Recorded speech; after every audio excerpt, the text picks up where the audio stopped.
Hey guys, tonight we're stepping into one of medieval Europe's steamiest, most dangerous workplaces. And no, it's not a blacksmith's forge. Picture this.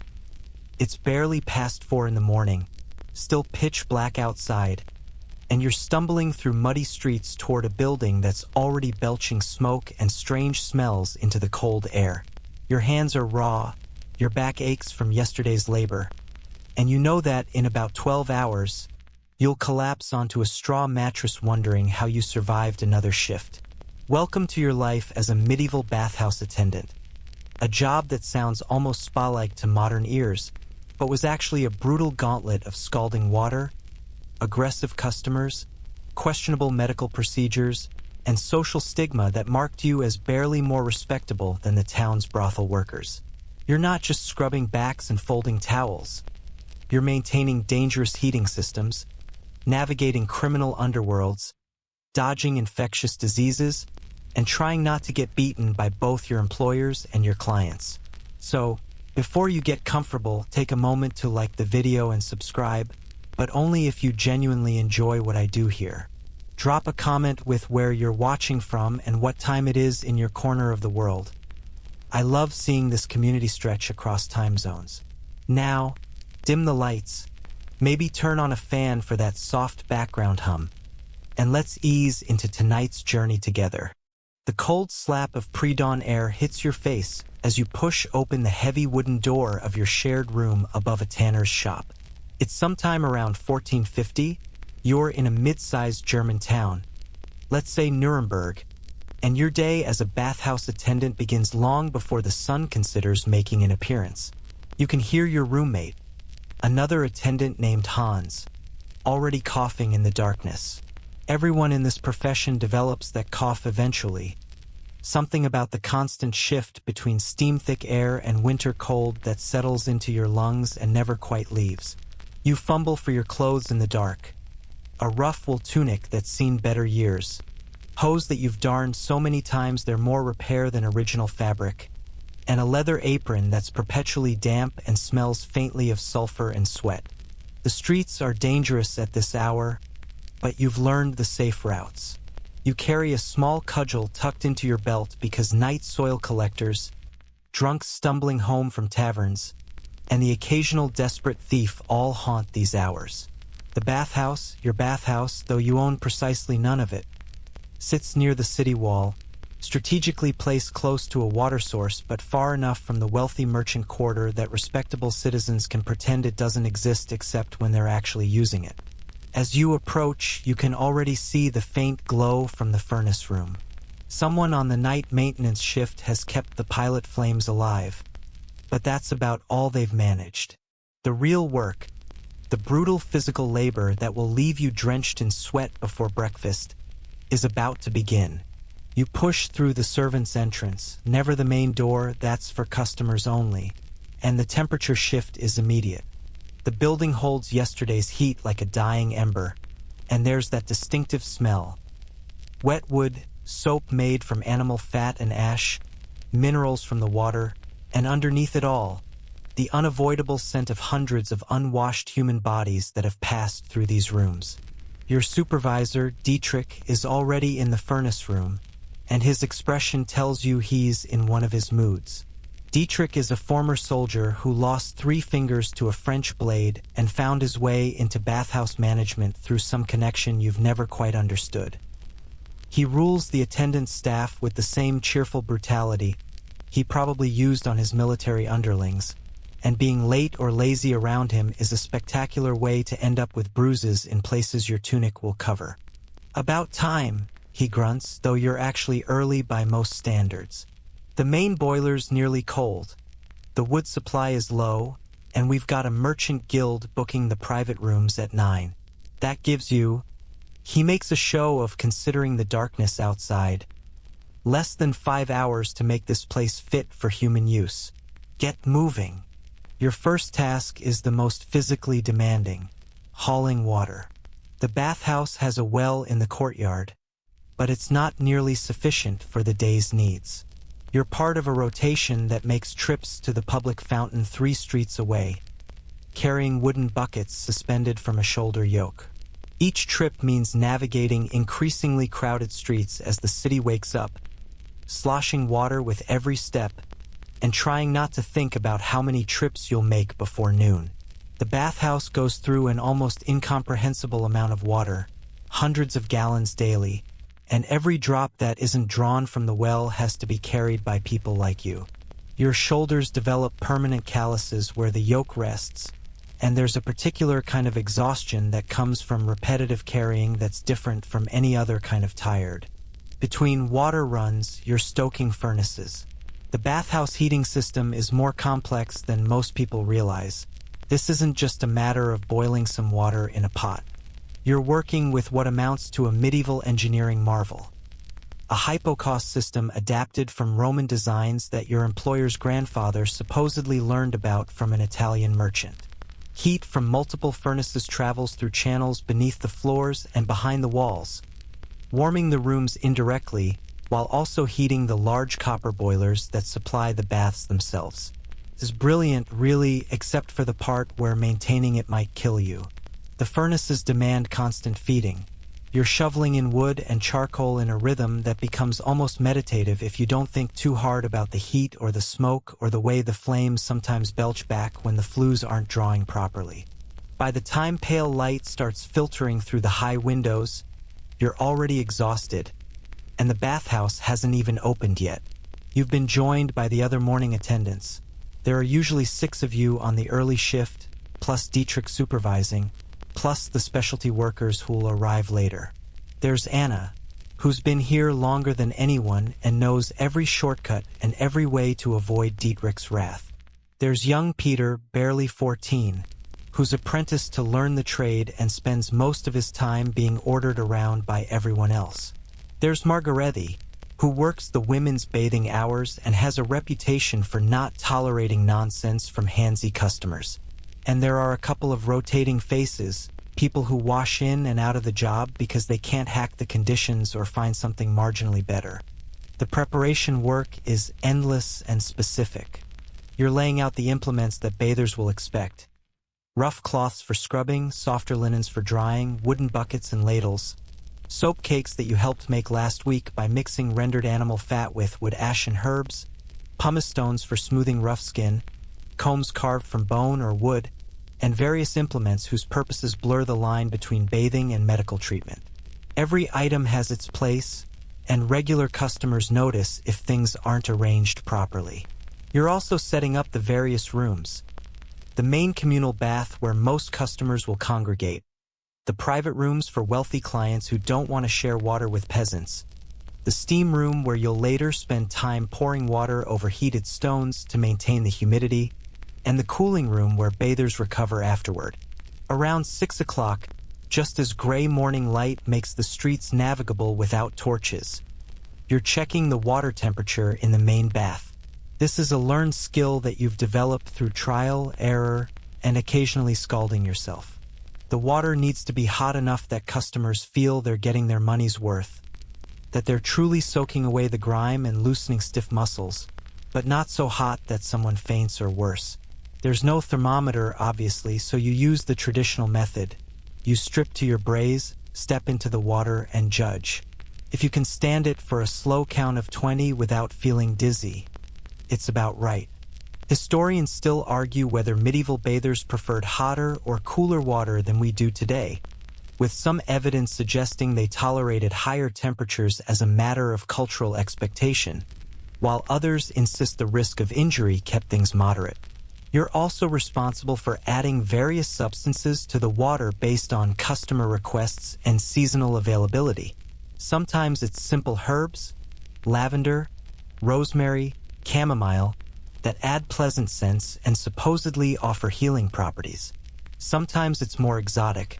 Crushed rose petals for wealthy women, vinegar solutions that are supposed to tighten the skin, even occasionally milk or wine for the truly extravagant private bookings.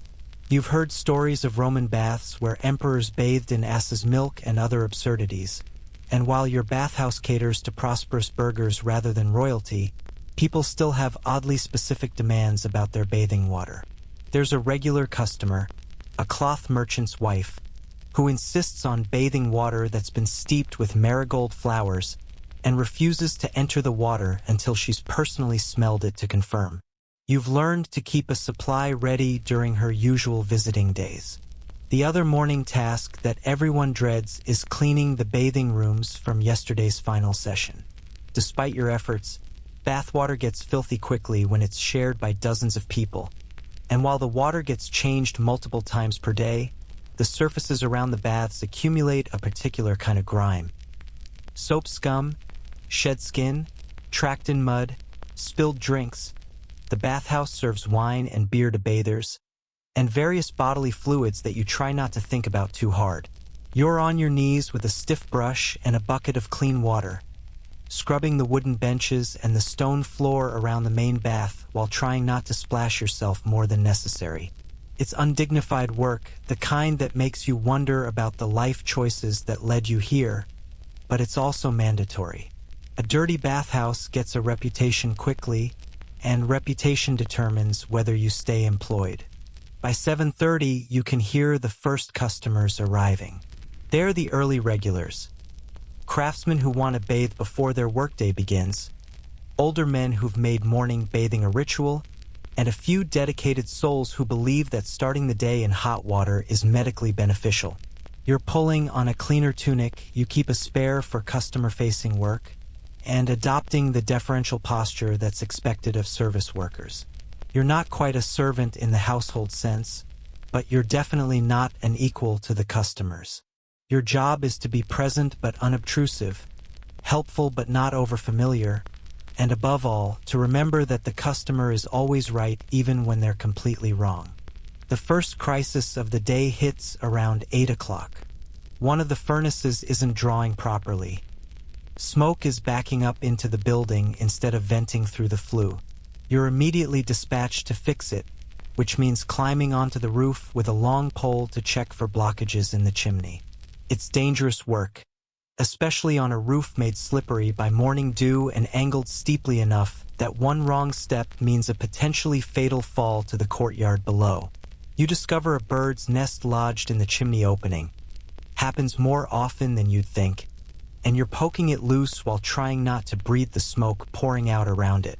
When you finally dislodge the obstruction and the chimney starts drawing again, you're covered in soot, slightly dizzy from smoke inhalation, and running behind on your other tasks. This is the reality that no one mentions when they talk about medieval bathhouses. They weren't just places of leisure and cleanliness, they were industrial workplaces with all the hazards that implies. You're managing fire, water, steam, and crowds of people, often simultaneously, with medieval safety standards that amount to try not to die and little else. The bathhouse employs no physicians, maintains no emergency protocols, and operates under regulations that mostly concern moral behavior rather than worker safety. When accidents happen, and they do regularly, you either recover or you don't, and the bathhouse continues operating either way. But here's the thing that keeps you showing up despite the brutal hours: the low pay, the social stigma, and the constant physical danger. You don't have a lot of other options. You're not educated enough for clerical work, not wealthy enough to enter a prestigious trade guild, not physically imposing enough for military service or guard work, and not connected enough to secure a position in a noble household. The bathhouse takes people like you, people with limited prospects and strong backs, and gives them just enough to survive on. You earn a few pennies per day plus occasional tips from generous customers. You get one meal provided during your shift, usually a thick soup or stew that's more filling than delicious. And you have access to the baths yourself during off hours, which is admittedly a perk that most people in your income bracket don't enjoy. As the morning rush intensifies and steam fills the bathing rooms, you're moving between tasks with the practiced efficiency of someone who's learned that standing still means getting yelled at. You're helping an elderly customer into the bath, fetching more towels from the drying room, stirring the cauldron where soap is being prepared for tomorrow, and keeping one eye on the young apprentice who has a talent for breaking things. The noise level rises as more customers arrive. Conversations echoing off wet stone walls, laughter from the private rooms where groups of friends are bathing together, splashing water, Dietrich's voice barking orders from somewhere nearby, and underneath it all, the constant hiss and rumble of the heating system doing its work. You're approximately 3 hours into your workday, and you've already been awake for nearly 4 hours. You have at least 9 more hours ahead of you, probably more if the evening session gets busy or if something breaks that needs immediate repair. Your clothes are soaked through with a combination of bath water, sweat, and steam condensation. Your hands are red and raw from constant exposure to hot water and harsh soap. Your feet ache from standing on hard stone floors. And somewhere in the back of your mind, you're already dreading tomorrow, when you'll wake up at 4 a.m. and do this entire routine again. Welcome to medieval bathhouse work. You probably won't make it through the week. The social structure inside a medieval bathhouse is more rigid and unforgiving than you ever imagined before taking this job. You're learning quickly that there's a vast difference between being a bathhouse attendant in the abstract and being you, specifically you, with your particular position in the pecking order, your specific duties, and your very limited authority. On your 3rd day, you made the mistake of entering the private bathing room to refill the wine pitcher before the senior attendant, George, had given you permission. The slap across your face was hard enough to make your ear ring for an hour, and Dietrich merely shrugged when you glanced his way for intervention. George has been here 12 years, he said flatly. You've been here 3 days. Learn your place. Your place, it turns out, is at the absolute bottom of a surprisingly complex hierarchy. At the top sits the bathhouse owner, Herr Vogel, a prosperous merchant who owns 3 bathhouses in the city and visits maybe twice per month to collect receipts and complain about expenses. You've seen him exactly once. A well-fed man in expensive wool who spent 10 minutes looking at the account books and left without acknowledging that any of the staff existed. Below him is the manager, Dietrich, who runs the daily operations with the authority of someone who knows the owner won't contradict him as long as profits remain steady. Then come the senior attendants like George and Anna, people who've worked here long enough to claim certain privileges. First choice of tips, authority to discipline junior staff, the right to leave early if business is slow, and exemption from the worst tasks. You're in the category below that, junior attendants who do whatever they're told, whenever they're told, without question or complaint. It's not just humbling, it's deliberately humiliating, a system designed to break down any sense of dignity you might have carried in from your previous life. When George tells you to scrub the floor around the main bath, he doesn't ask politely or explain why. He points and says, "Floor. Now." And you do it even if you were in the middle of something else, even if the floor was cleaned an hour ago, because refusing means George will make your life infinitely worse through 1,000 small retaliations that Dietrich will never intervene to stop. The hierarchy extends beyond just seniority. There are specialty roles within the bathhouse that carry their own status. The barber surgeon who comes in 3 afternoons per week to perform bloodletting, tooth extractions, and minor surgeries occupies a strange middle ground.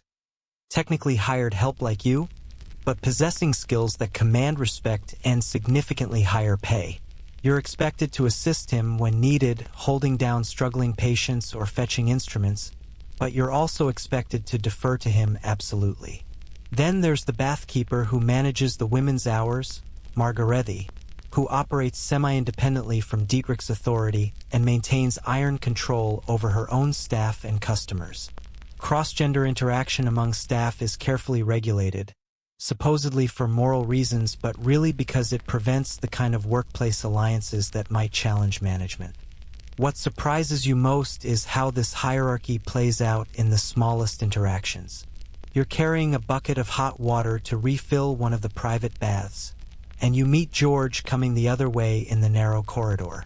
You automatically press yourself against the wall and lower your eyes. You learned that lesson after getting shoved into a doorframe on day 2, and he passes without acknowledgement. This happens dozens of times per day. Small moments of required deference that reinforce your position so constantly that it becomes unconscious. You step aside, you wait your turn, you speak only when spoken to, you accept criticism without defending yourself, and you definitely never, ever question a senior attendant's judgment, even when they're obviously wrong.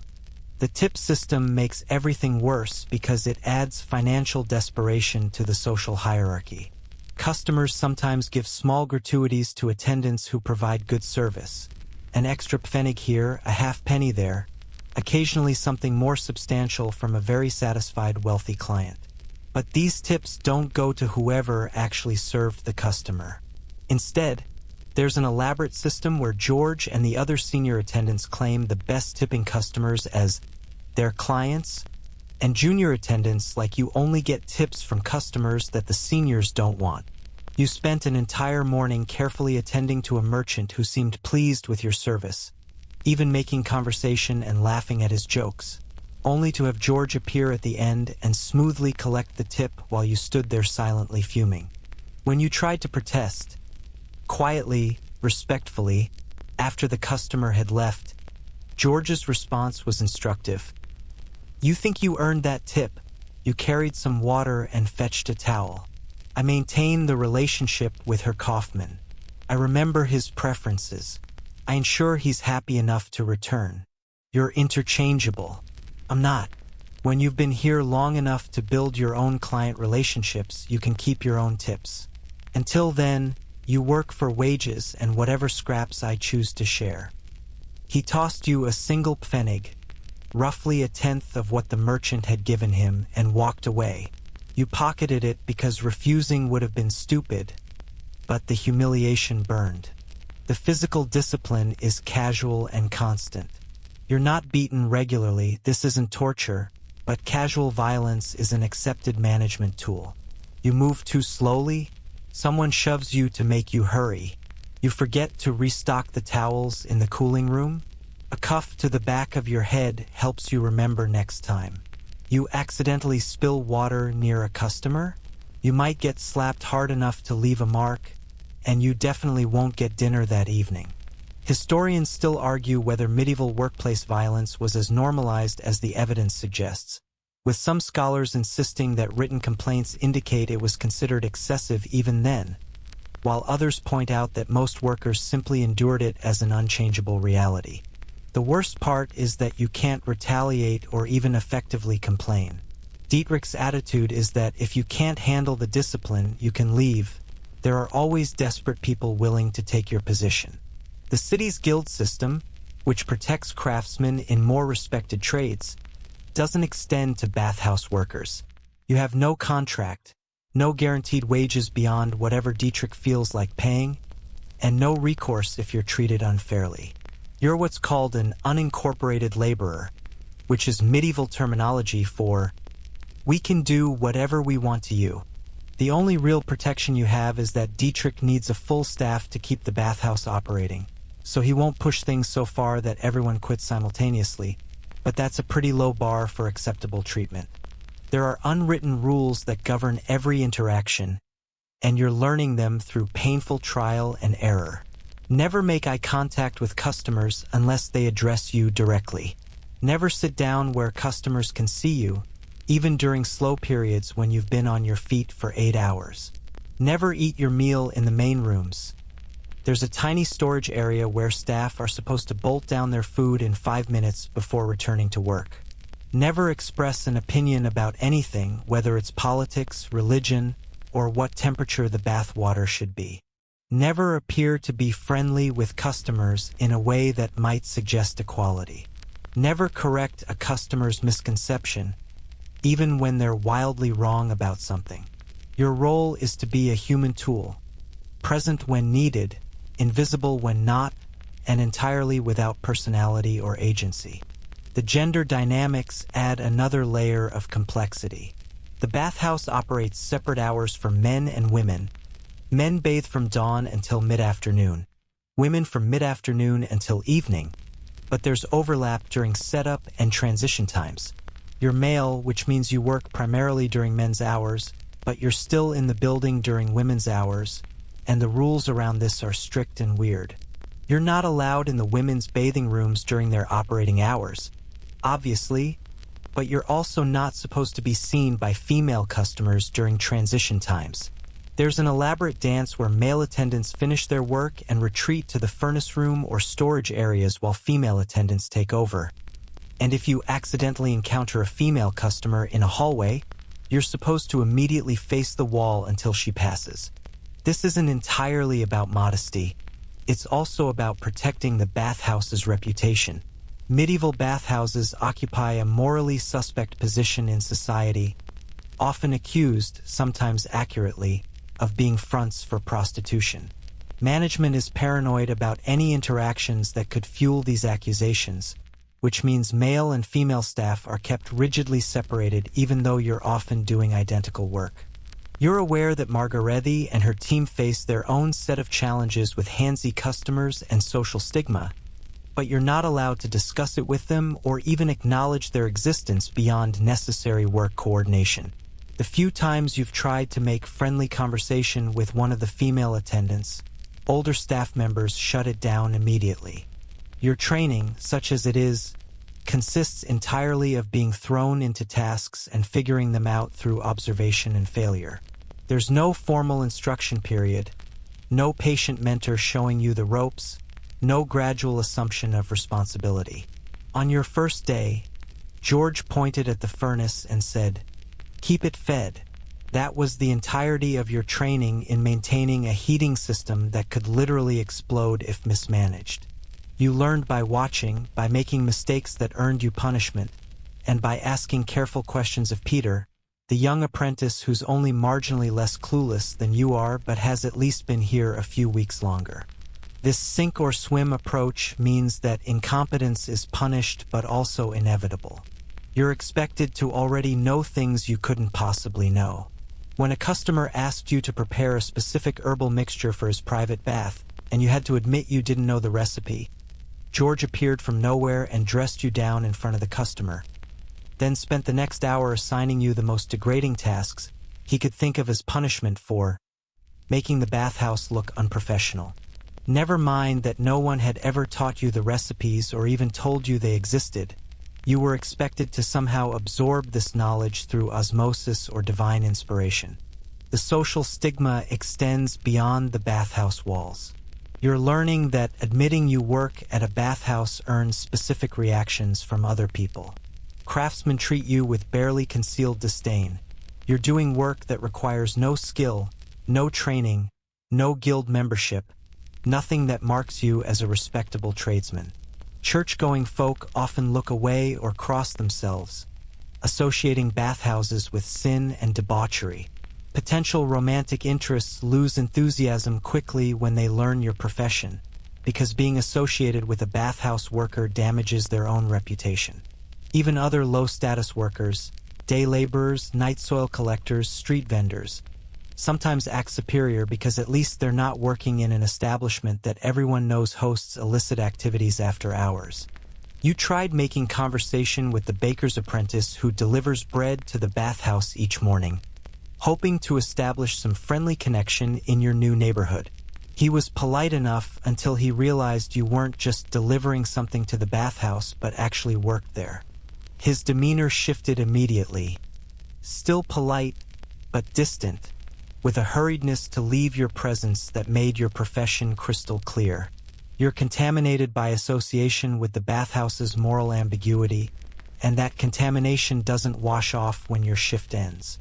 Inside the bathhouse, there are pecking order battles you're not even aware of until you accidentally violate someone's territorial claim. There's apparently a specific corner of the furnace room where George keeps his personal items, and when you innocently set down your water bucket there, you triggered a 10-minute tirade about respect and boundaries that seemed wildly disproportionate to the offense. Anna has a particular ladle that she uses and no one else is allowed to touch, even though it's identical to 6 other ladles. One of the other junior attendants, Thomas, has claimed the slightly less back-breaking task of towel management, and he guards this privilege zealously, sabotaging your attempts to help with towel-related tasks because he sees you as threatening his small territory of relative comfort. These petty fiefdoms would be almost funny if they weren't so exhausting. You're navigating a constant minefield of unwritten rules, personal territories, and status anxieties, all while trying to do physically demanding work in a hazardous environment for wages that barely keep you fed. And everyone above you in the hierarchy is invested in keeping you down because the system advantages them. They've paid their dues as junior attendants, suffered their humiliations, and now they're extracting whatever small privileges they can from those below them. It's exploitation all the way down, a chain of degradation where each level takes out its frustrations on the next. The breaking point almost comes during your second week when you're ordered to clean out the drain grates in the main bathing room, a job that involves removing heavy metal grates and scooping out the accumulated sludge of hair, skin, soap residue, and worse. It's literally the worst task in the bathhouse, the one that makes the strongest constitutions gag, and it's traditionally assigned to the newest, lowest status attendants as both punishment and initiation. You're elbow deep in filth that smells like a demon's outhouse, trying not to vomit, when you hear George and another senior attendant laughing nearby. They're not laughing at anything specific, they're laughing at you, at your degradation, at the fact that they once had to do this same task and now they get to watch someone else suffer through it. Something in you snaps briefly, and you seriously consider just walking out, dropping the scraper, stripping off the filthy apron, walking through the door and never coming back. You could find other work, maybe even if it paid less. You could swallow your pride and beg your uncle for help, even though he made it clear he was done supporting you. You could leave the city entirely, become a vagabond, take your chances on the road. For about 30 seconds, you genuinely plan your exit. But then reality reasserts itself. You need this job. You need the wages, meager as they are. You need the daily meal. You need the roof over your head that your earnings barely pay for. You have no backup plan, no savings, no family wealth to fall back on. So you take a deep breath through your mouth to avoid the smell, you swallow the rage and humiliation, and you continue scooping filth out of the drain. George's laughter fades as he moves on to other amusements, and you're left alone with the work and the growing certainty that this is your life now, that you've somehow ended up in a profession where being treated like disposable equipment is just the normal state of affairs. By the end of your first month, you've developed the psychological calluses necessary to survive the hierarchy.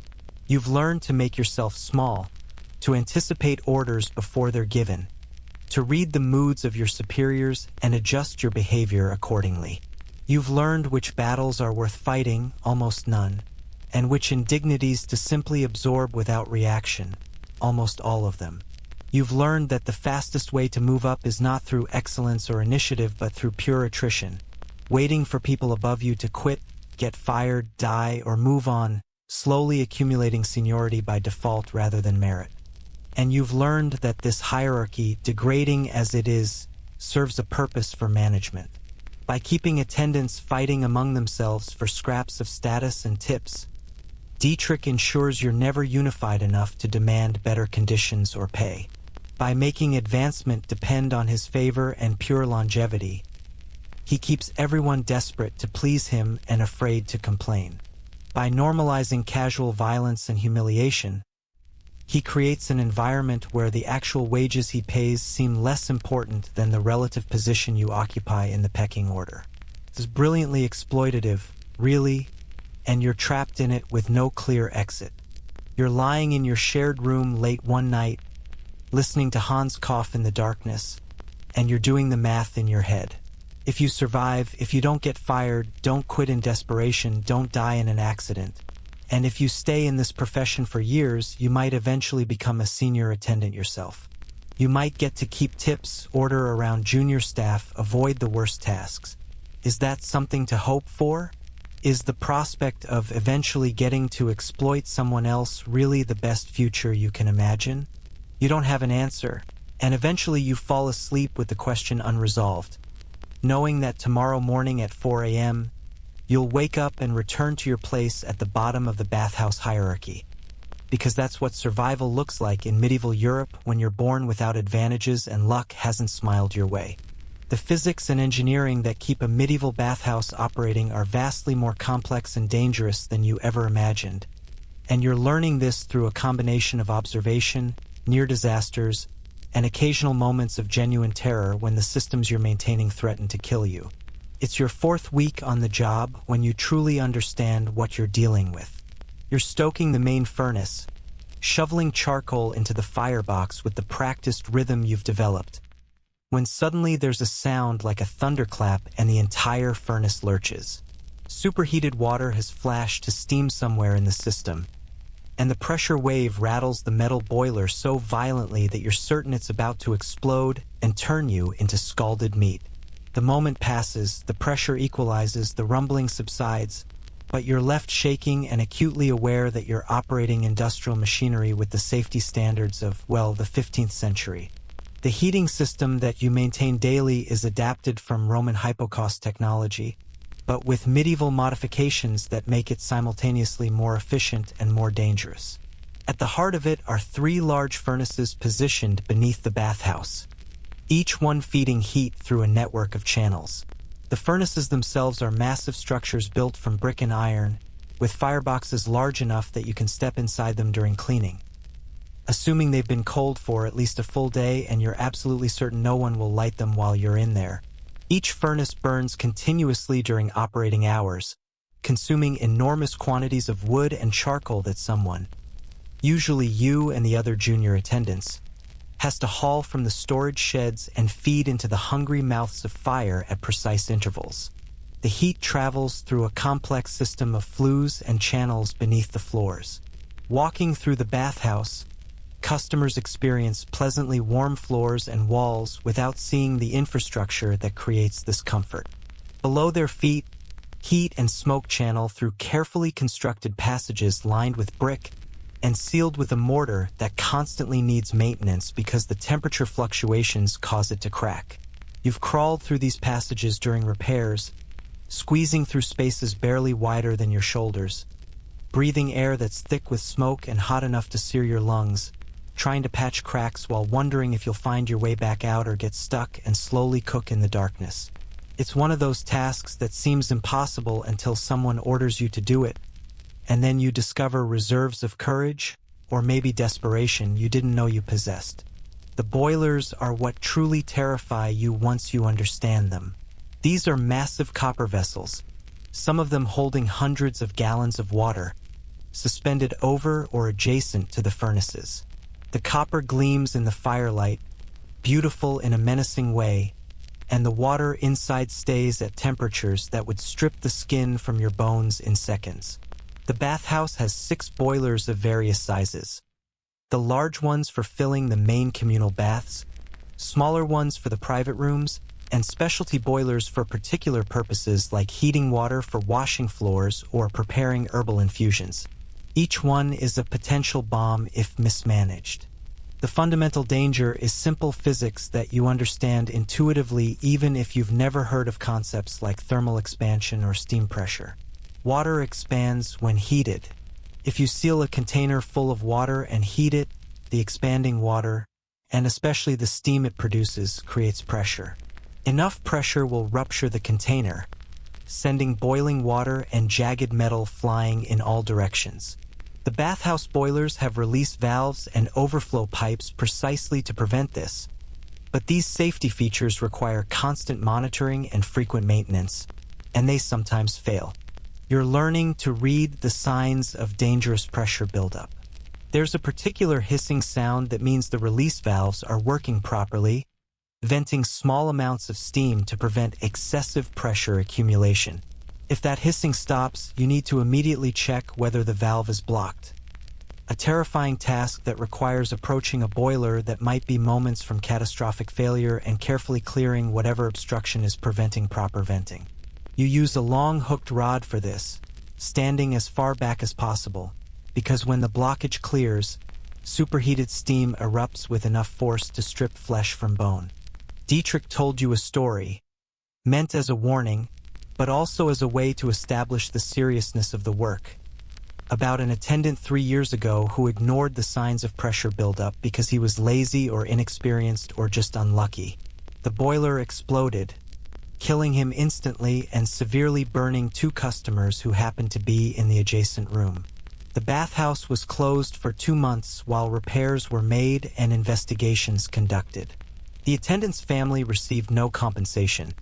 His employment had been informal, with no contract or guild protection, and the bathhouse reopened with new staff and a renewed emphasis on watching the boilers. You're now part of that renewed emphasis, and every time you check the pressure relief valves, you think about that unnamed attendant who died doing exactly what you're doing now.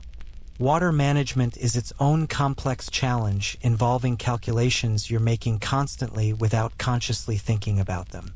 The main communal bath holds approximately 800 gallons, enough water to completely submerge 6 or 7 people comfortably. That water needs to be replaced multiple times daily as it becomes fouled with soap, body oils, shed skin, and various other contributions from the dozens of people who use it.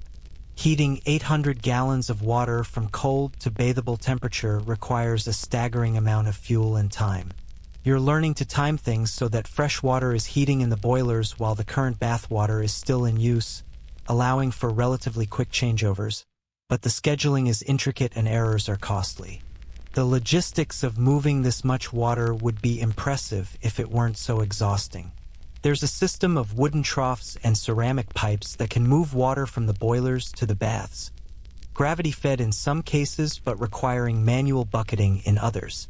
When it's time to drain a bath, you're opening drain plugs and hoping the drainage channels aren't blocked, because clearing a blocked drain means, you guessed it, climbing down into the narrow, filth-crusted passages beneath the bathhouse with inadequate lighting and doing unpleasant work in cramped conditions. The bathhouse's drainage system theoretically connects to the city's sewer system, itself a marvel of medieval engineering that most people take entirely for granted. But the connections are old and prone to blockage. Temperature regulation requires constant attention and judgment. Different rooms need to be kept at different temperatures. The main bathing room should be warm but not oppressively hot. Customers need to be able to breathe comfortably. The steam room, by contrast, should be hot enough that breathing feels difficult, with visibility reduced to a few feet by the thick vapor. The private rooms vary by customer preference. Some wealthy clients want almost unbearably hot water. Others prefer something more moderate. The cooling room needs to be noticeably cooler than the bathing areas, but not cold enough to cause shock to someone transitioning from hot water. You're adjusting these temperatures by controlling the furnaces and managing airflow through a system of vents and dampers. Open a vent and you increase the draft, making the fire burn hotter and faster. Close it and you reduce the heat but also risk the fire dying or producing dangerous amounts of smoke. The dampers in the flue system let you direct heat to specific areas. More heat to the steam room means less to the private rooms, a constant balancing act that requires experience and intuition. Historians still argue whether medieval bathhouse operators actually understood the thermodynamics they were manipulating or simply worked from empirical rules of thumb passed down through apprenticeships. But either way, the systems worked remarkably well when properly maintained. The steam room is its own particular challenge. To create the thick steam that customers expect, you're periodically entering the steam room, already hot and humid enough to be uncomfortable within seconds, and ladling water onto heated stones positioned near heat vents from the furnace system. The stones retain tremendous heat, and when cold water hits them, it flashes instantly to steam with a violent hissing that makes you flinch every time. You're doing this multiple times per hour during busy periods, building up the steam density gradually because adding too much water too quickly can actually crack the stones, sending sharp fragments flying. Working in the steam room for even a few minutes leaves you dizzy and disoriented. The heat is oppressive, the humidity makes breathing feel like drowning, and your vision blurs as sweat pours into your eyes. You've learned to take shallow breaths and to move slowly. Hurrying in that environment can cause you to faint, and fainting in a steam room is a good way to never wake up. There's supposed to be a rule that attendants work in pairs when entering the steam room, so one can drag the other out if they collapse, but staffing is usually too tight for such luxuries, so you're often in there alone, hoping you'll stay conscious long enough to finish the task. Fire is everywhere in the bathhouse, and your relationship with it evolves from fear to respect to a kind of wary partnership. You're managing fires that burn at different temperatures for different purposes. Hot, fast-burning charcoal fires for the boilers that need intense heat, slower wood fires for general heating, and sometimes specialty fires using dried herbs or aromatic woods when wealthy customers pay extra for scented steam. Each type of fire requires different management, different amounts of fuel, different frequencies of stoking, different attention to ventilation. The risk of uncontrolled fire is constant. The bathhouse is constructed partially from wood, wooden floors in some areas, wooden support beams, wooden bathing tubs in the private rooms, and a building that's perpetually hot and dry in some areas while wet in others creates conditions where fire can spread with terrifying speed. Every few weeks, there's a small fire, sparks escaping from a furnace and catching on something flammable, overheated flues igniting creosote deposits, candles or oil lamps tipping over. You're part of the rapid response, rushing with buckets of water or sand to smother flames before they spread. And you're acutely aware that a major fire would destroy not just the bathhouse but likely several surrounding buildings. The chemicals and substances you work with daily would horrify a modern safety inspector. The soap you're making weekly combines rendered animal fat with lye created from wood ash, a caustic substance that burns skin on contact and produces noxious fumes during the manufacturing process. You're stirring boiling pots of this mixture in poorly ventilated rooms, and everyone who's worked here for more than a few months has permanent chemical burns on their hands and forearms. The herbal preparations that get added to bath water include some genuinely toxic substances. Certain customers request water infused with mercury compounds or lead solutions based on misguided medical beliefs about their healing properties, and you're handling these poisons with bare hands and no understanding of their long-term health effects. The structural integrity of the building itself is questionable in ways you're learning to recognize. The constant exposure to heat, moisture, and temperature fluctuations causes wood to rot and warp, metal to corrode, brick and mortar to crack and crumble. You're doing maintenance constantly, but it's always reactive rather than preventive. You fix things after they break rather than before. Support beams in the basement show visible signs of rot, but replacing them would require closing the bathhouse for extended periods. So they're patched and reinforced, and everyone hopes they'll hold. The floors in high-traffic areas are worn smooth and treacherous when wet, causing frequent slips and falls. But proper replacement is too expensive, so you're just expected to be careful. The water source itself is a concern that you've started to think about more carefully. The bathhouse's well draws from groundwater that's supposedly clean and pure, but you've noticed that the water sometimes has an odd taste or smell, particularly after heavy rains when runoff from the streets finds its way into the water table. You're serving this water to customers without any filtration or treatment beyond boiling, and while boiling does kill some disease-causing organisms, a fact that medieval people understood empirically even without germ theory, it doesn't remove chemical contaminants or heavy metals. The worst incidents are the ones that happen suddenly, without warning, when systems that seem stable reveal their hidden dangers. You're checking on one of the smaller boilers when a seam ruptures, sending a jet of boiling water directly at you. Your instinctive flinch saves your face, but your shoulder and arm take the spray, and the pain is immediate and absolute. You're screaming without meaning to, and someone, Anna, you think, is dragging you to the cooling room and plunging your burned arm into a barrel of cold water. The pain doesn't stop, exactly, but it becomes bearable enough that you can think. Your arm is bright red, already blistering, and you know from watching other injuries that you'll have scars. Dietrich appears, assesses the damage with practiced eyes, and makes a decision. You can still work. Keep that arm wrapped and use your other one for heavy lifting. That's the extent of the medical intervention and the workers' compensation. You're given a strip of relatively clean cloth to wrap the burn, and you're expected back at work the next day. The burn heals slowly, painfully over the next several weeks, during which you're still maintaining furnaces and hauling water and doing all the tasks that keep aggravating the injury. The scar tissue that eventually forms is thick and shiny, a permanent reminder that the bathhouse environment is unforgiving to human error and equipment failure alike. You're also learning that the engineering systems are poorly documented and understood even by the people operating them. When something breaks in an unusual way, there's often no clear procedure for fixing it because the original builders are long dead and their knowledge died with them. You're improvising repairs based on guesswork and desperation, and while most of these improvisations work well enough, some of them create new problems that won't become apparent until they cause the next crisis. The bathhouse is held together by accumulated patches and workarounds, a medieval version of technical debt that keeps growing because there's never time or money for proper systematic repairs. Late at night, after the customers have gone home and you're doing the final rounds of checking furnaces and damping fires, you walk through the bathhouse and see it differently than the customers do.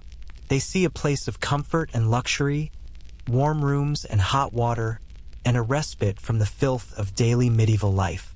You see an industrial facility operating at the edge of catastrophic failure, held together by constant labor and good fortune, one mechanical failure or human error away from disaster.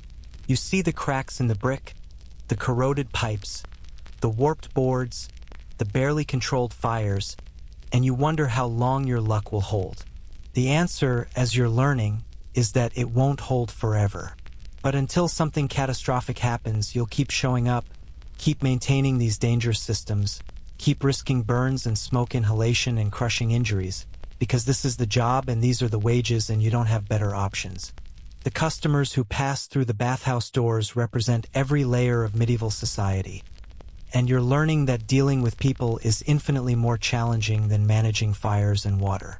Your idealized notion that everyone behaves better when they're clean and relaxed evaporates within your first week of actual customer interaction. Humans, it turns out, become even more demanding and entitled when they're naked, vulnerable, and paying for a service, and you're the target for all their frustrations, prejudices, and bizarre demands. The early morning crowd consists mostly of craftsmen and laborers who've saved their pennies for a weekly or monthly bath. These are, generally speaking, your easiest customers. They're grateful for the hot water, they don't expect elaborate service, and they treat you with the casual indifference of people who recognize you're both working folk trying to get through the day. A tanner named Wilhelm becomes something of a regular face. You recognize him by the distinctive chemical smell that clings to him even after bathing, and he sometimes slips you an extra pfennig when he's had a good week. These moments of simple human decency feel disproportionately meaningful in a job that's otherwise defined by being treated as barely human. But Wilhelm and his kind are the exception. Most customers view you as animated furniture, present to serve their needs but not worthy of acknowledgement as a person. They snap their fingers at you without making eye contact, bark orders without please or thank you, and discuss you in the third person while you're standing right there. Is this one competent? A merchant asks Dietrich while gesturing at you like you're a horse being evaluated for purchase. He's learning, Dietrich responds, and that's the end of any consideration of your feelings or dignity in the matter. The wealthy customers are the worst, and they arrive mid-morning once the initial crowd has thinned. These are prosperous merchants, minor nobles, guild masters, and church officials who've booked the private rooms and expect treatment befitting their elevated status.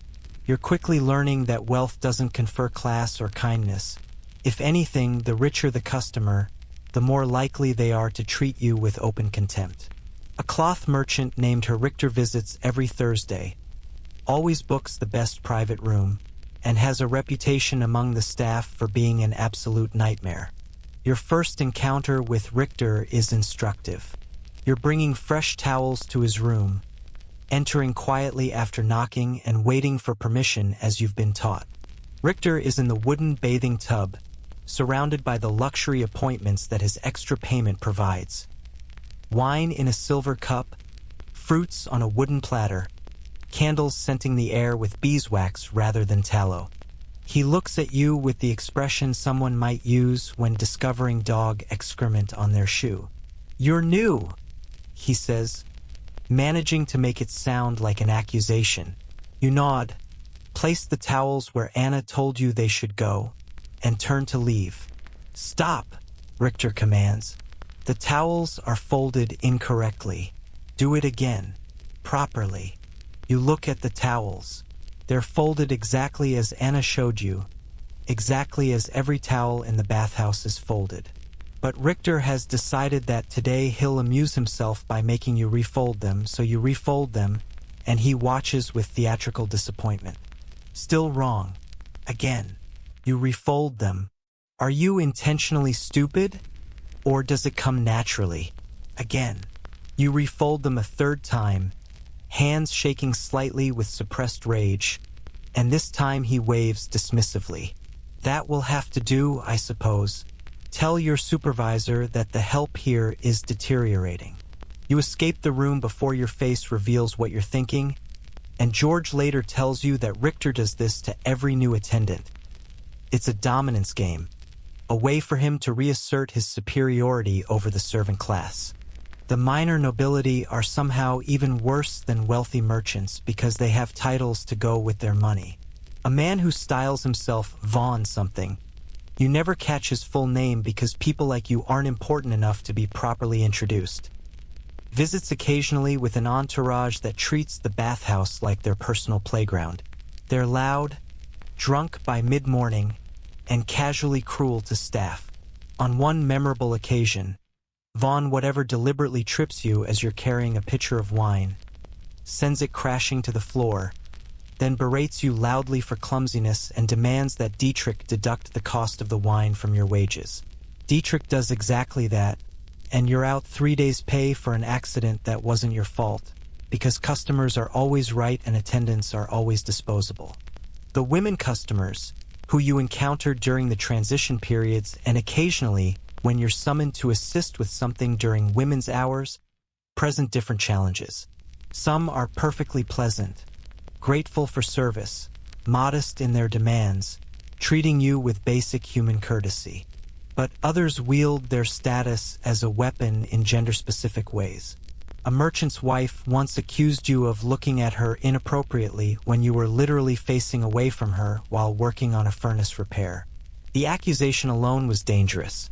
Such claims could get you dismissed or worse, and you learned to be hyper-aware of your gaze and positioning whenever women customers were present, adding another layer of anxiety to an already stressful job. Then there are the customers with special medical or personal needs that they expect you to accommodate with expertise you absolutely don't possess.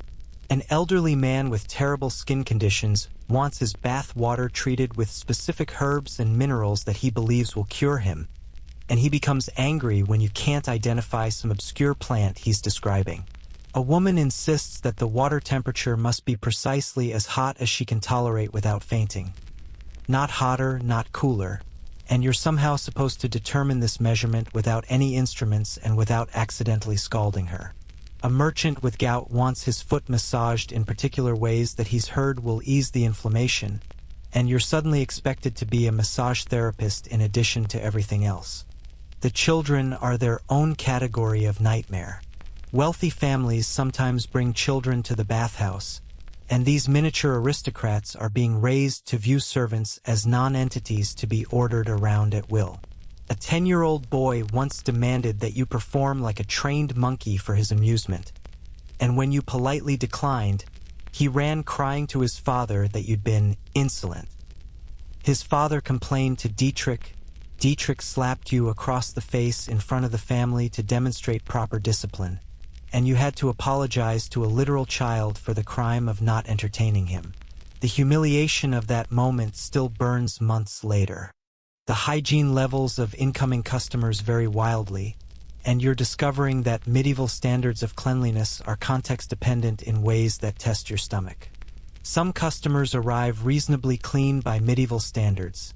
They've washed their face and hands recently. Their clothes are merely dusty rather than encrusted with filth.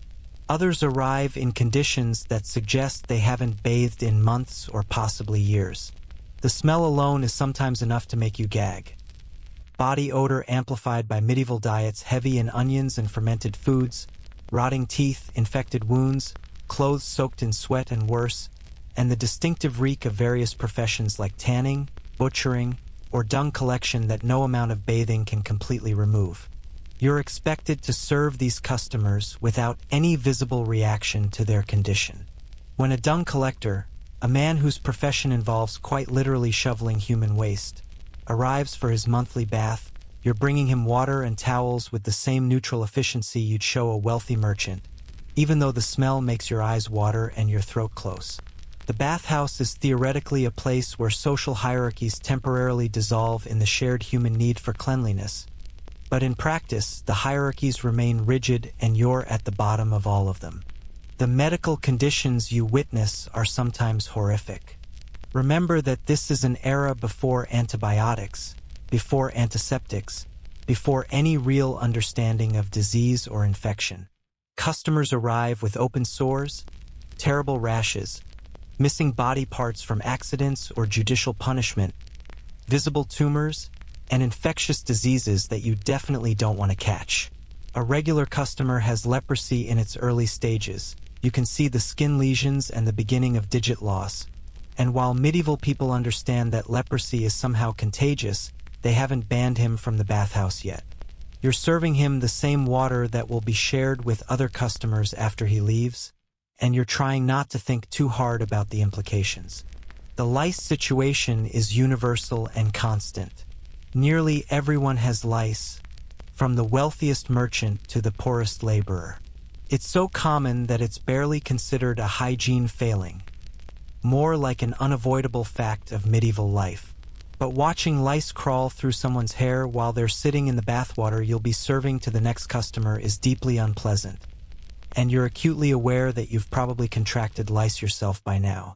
The itching has become so constant that you barely notice it anymore. Just another discomfort in a profession defined by accumulated small miseries. Some customers use the bathhouse for purposes that have nothing to do with bathing. Businessmen conduct transactions in the private rooms, treating the bathhouse as a neutral meeting space where deals can be discussed in comfort.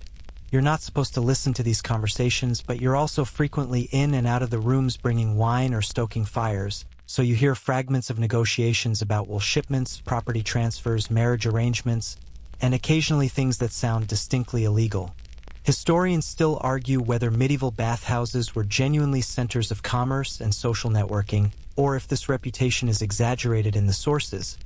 But from your perspective, there's definitely business being conducted alongside the bathing. Then there are the customers who are clearly using the bathhouse as a prelude to or location for sexual encounters. The private rooms offer privacy that's hard to find in medieval cities where most people live in crowded conditions with minimal space and no locks. Sometimes it's couples who've paid for privacy and are clearly planning to do more than bathe. Sometimes it's more complicated arrangements that you're supposed to pretend not to notice. A married merchant with a woman who's definitely not his wife, for instance, or a wealthy widow with a younger man who's officially her secretary. The bathhouse's reputation for hosting such encounters is part of why the profession carries moral stigma, and you're complicit simply by working here. The drunk customers are particularly challenging because medieval people consume alcohol constantly. Water is often unsafe, so beer and wine are the standard beverages. And some customers arrive already intoxicated or drink heavily while bathing. Alcohol and hot water are a dangerous combination that leads to fainting, drowning, and belligerent behavior. You've pulled 2 unconscious drunks from the bath water in your time here, dragged their limp bodies to the cooling room, and watched them eventually sputter back to consciousness. Neither one thanked you for saving their life. One complained that you'd manhandled him roughly. The other denied he'd been unconscious at all. The violence is casual and accepted. Customers hit attendants for perceived failures, and you're expected to absorb it without complaint. A slap across the face for bringing the wrong wine. A shove that sends you sprawling for moving too slowly. An elderly customer striking you with his walking stick for not understanding his mumbled instructions. You can't retaliate, can't even defend yourself, because any physical response to a customer would mean instant dismissal and possibly criminal charges. So you learn to take the hits, to position your body to minimize damage, to keep your face neutral even when your ears are ringing from a particularly hard blow. There are occasionally customers who treat you with unexpected kindness, and these moments stand out precisely because they're so rare. A young scholar, probably not much wealthier than you but educated and destined for better things, actually says please and thank you, makes eye contact when speaking to you, and leaves a generous tip with a smile. These interactions remind you that courtesy costs nothing, and that some people choose to extend it even to those far below their social station. You remember these customers with something approaching gratitude, not because they've done anything extraordinary, but because they've treated you like a human being with feelings and dignity, and that's apparently extraordinary in this context. The entitled behavior extends to assumptions about your time and energy.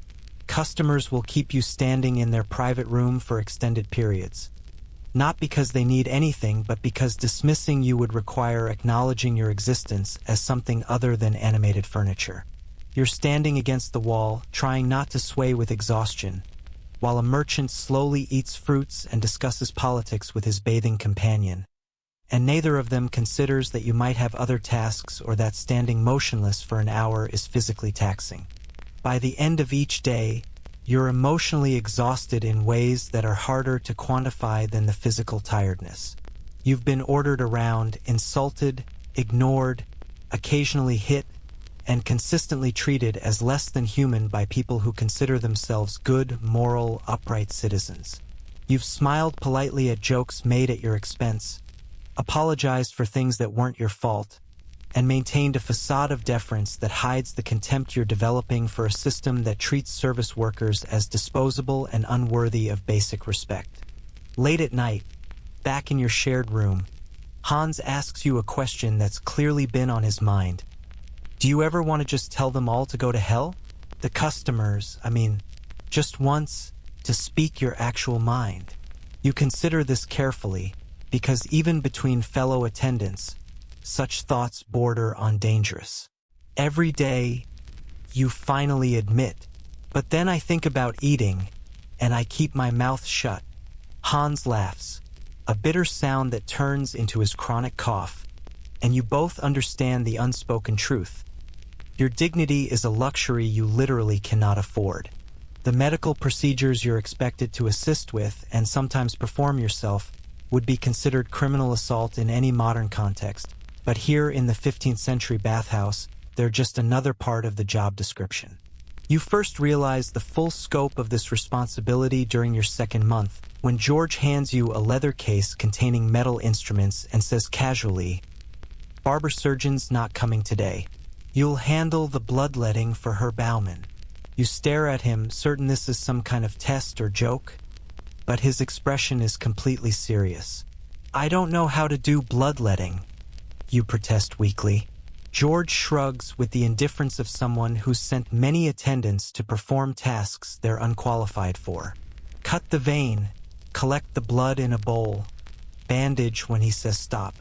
Don't kill him. Off you go. Her Bauman is a regular customer who believes firmly in the medical wisdom of humoral theory, the idea that health depends on balancing the bodies for humors, and that removing excess blood can cure everything from headaches to fever to general malaise. He's reclining in one of the private rooms, arm already extended, waiting patiently for his therapeutic bleeding. You approach with the instrument case, hands trembling slightly, and hope that your complete lack of medical training isn't immediately obvious.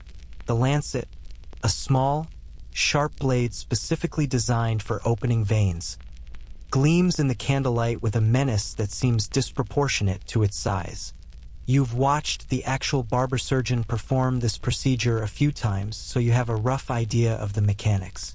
You're supposed to identify the vein in the crook of the elbow, make a clean incision along its length, allow blood to flow into the ceramic bowl you've positioned beneath the arm, and then apply pressure and bandaging once sufficient blood has been removed. Simple in theory, terrifying in practice when you've never done it before and the patient is a wealthy merchant who could have you punished if you injure him seriously. "Get on with it," Bauman says impatiently. "I haven't got all day, and you're letting the heat out." The door to his private room is indeed open, and you're indeed wasting time, so you take a breath and press the lancet against his skin. The blade is sharper than you expected. It sinks into the vein with less pressure than you'd anticipated, and blood immediately begins flowing.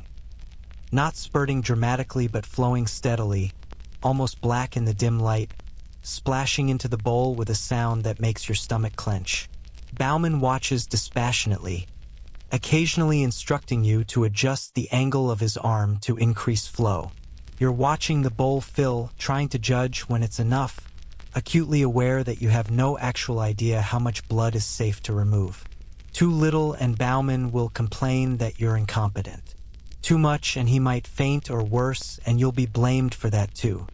"That's sufficient," Bauman finally announces, and you're flooding with relief as you press a clean cloth against the incision to slow the bleeding. You wrap his arm with strips of linen, trying to make it tight enough to prevent continued bleeding but not so tight that you cut off circulation. Another judgment call based on instinct rather than training. Bauman examines your bandaging work with a critical eye, flexes his arm experimentally, and grunts something that might be approval or might be resignation. "You'll improve with practice," he says, which is terrifying because it implies you'll be doing this again. And you do. Bloodletting becomes one of your regular duties because the actual barber surgeon only visits 3 afternoons per week, but customers want bloodletting services daily. You're learning through repetition, through trial and error, through occasionally making mistakes that you're desperately lucky don't result in serious injury. You nick an artery once instead of a vein, you know immediately because the blood spurts rather than flows, bright red and pulsing with the heartbeat, and you spend a panicked minute applying pressure while the customer yells at you for incompetence.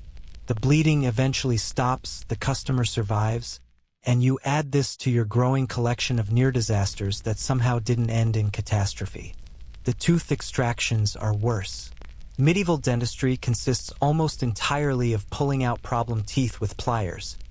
There's no anesthesia, no antibiotics, no real understanding of dental anatomy beyond tooth hurts, tooth comes out. When customers develop toothaches severe enough that they're willing to endure extraction, they come to the bathhouse because it's cheaper than a physician and more convenient than tracking down a wandering tooth puller. You're handed a pair of iron pliers that look more like tools for shoeing horses than medical instruments, and you're pointed at a customer who's sitting in a chair with a mouth full of rotting teeth and desperate pain in his eyes. The process is brutally straightforward. Grip the tooth as firmly as possible with the pliers, brace yourself and often brace your foot against the chair for leverage, and pull with as much force as necessary to break the tooth free from the jaw. It sounds simple. It's actually a nightmare of blood, screaming, and the horrible sensation of tooth roots tearing from bone transmitted through the pliers into your hands. Teeth don't want to come out, they're anchored surprisingly well, and sometimes they break during extraction, leaving fragments embedded in the jaw that you're supposed to dig out with a hooked probe while the customer writhes and possibly passes out from the pain. Your first extraction attempt is on a laborer with an abscess so severe that his entire face is swollen. The tooth, when you finally wrench it free after what feels like an hour but is probably 2 minutes, comes out trailing pus and blood and a smell of infection so profound that you have to fight not to vomit. The man spits blood into a bowl, rinses with wine, the medieval equivalent of antiseptic and not particularly effective, packs the socket with a wad of cloth, and staggers out looking only marginally better than when he arrived. You're left holding the pliers and the extracted tooth, both covered in blood and worse, wondering how this became part of your job description. The cupping therapy is another regular request. This involves creating small incisions in the skin and then placing heated glass cups over them. As the air inside the cup cools, it creates suction that supposedly draws out bad humors and toxins.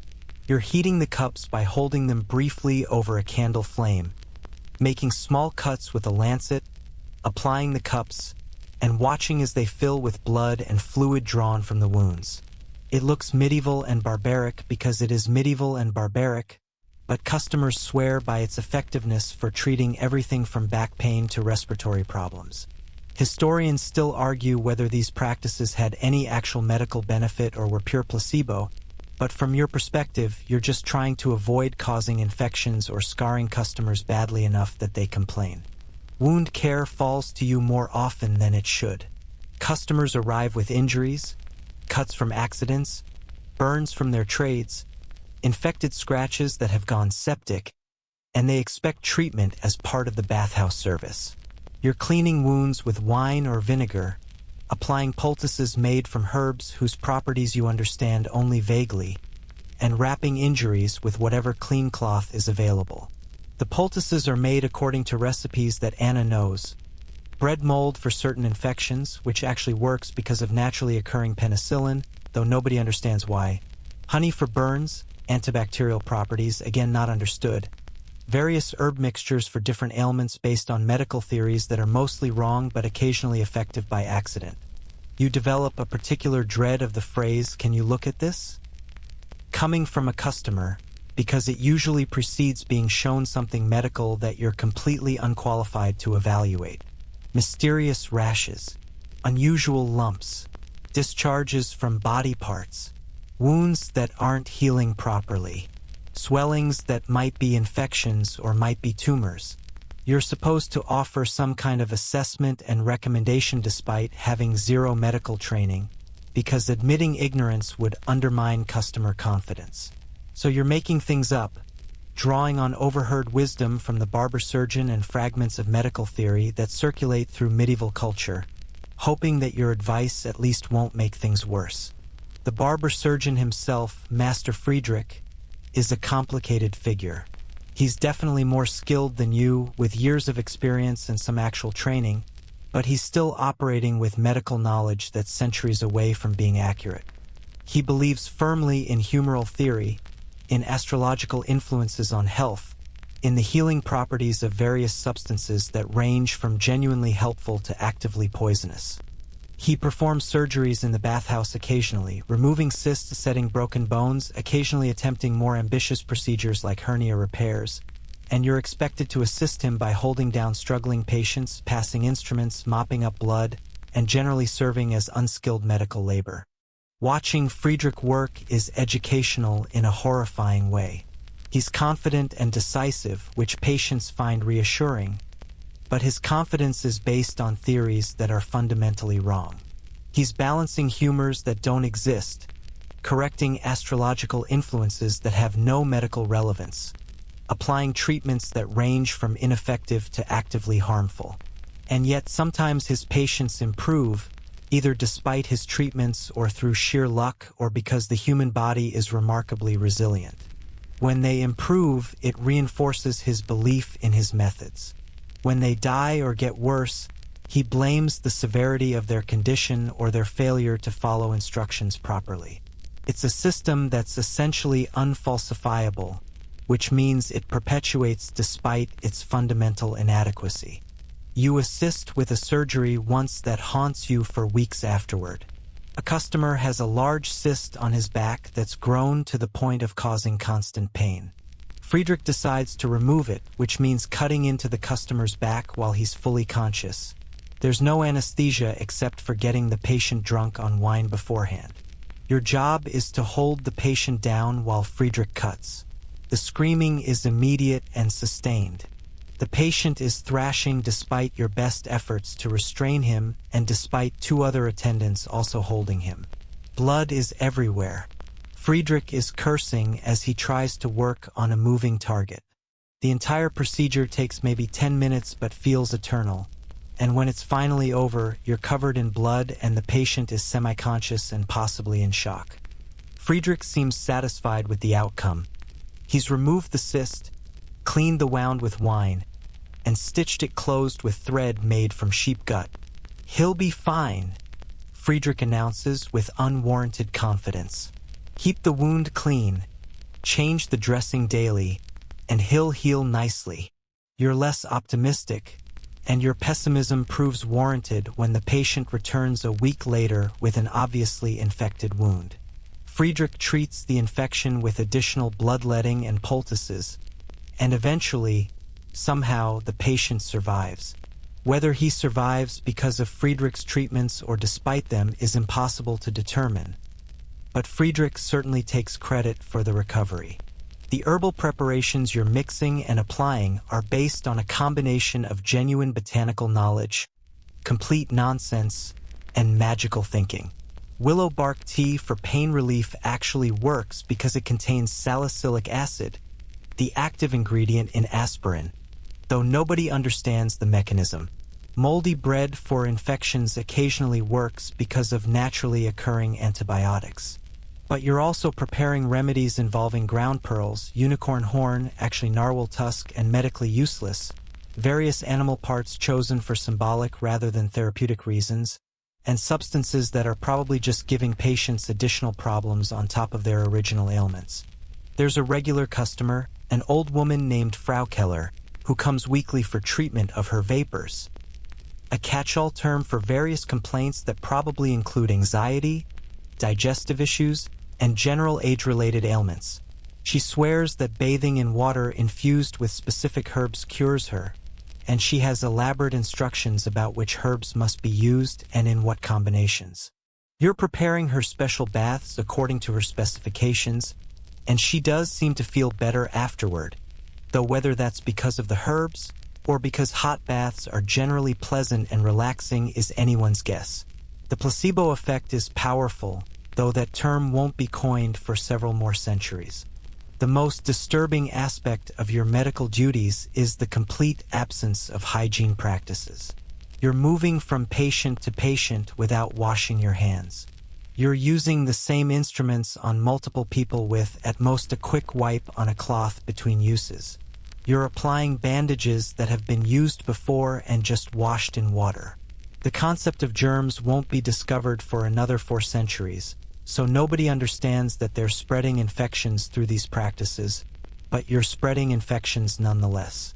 The bathhouse, intended as a place of health and cleanliness, is actually a disease transmission hub where people come to share bacteria, viruses, and parasites in warm, moist conditions ideal for pathogen survival. You've started having nightmares about the medical procedures. You dream that you're performing bloodletting and can't stop the bleeding, that you're pulling teeth that multiply as fast as you extract them, that you're treating wounds that reveal impossible horrors underneath. You wake up sometimes with your hands clenched as if still gripping the pliers or the lancet, and the psychological weight of being responsible for medical interventions you're completely unqualified to perform is accumulating in ways you don't have vocabulary to express. George tells you matter-of-factly that everyone who works in bathhouses long enough loses attendants who die from infected wounds sustained during medical procedures, or from contracting diseases from patients, or from medical mishaps that spiral into catastrophe. Had an attendant 5 years back who nicked something important during bloodletting.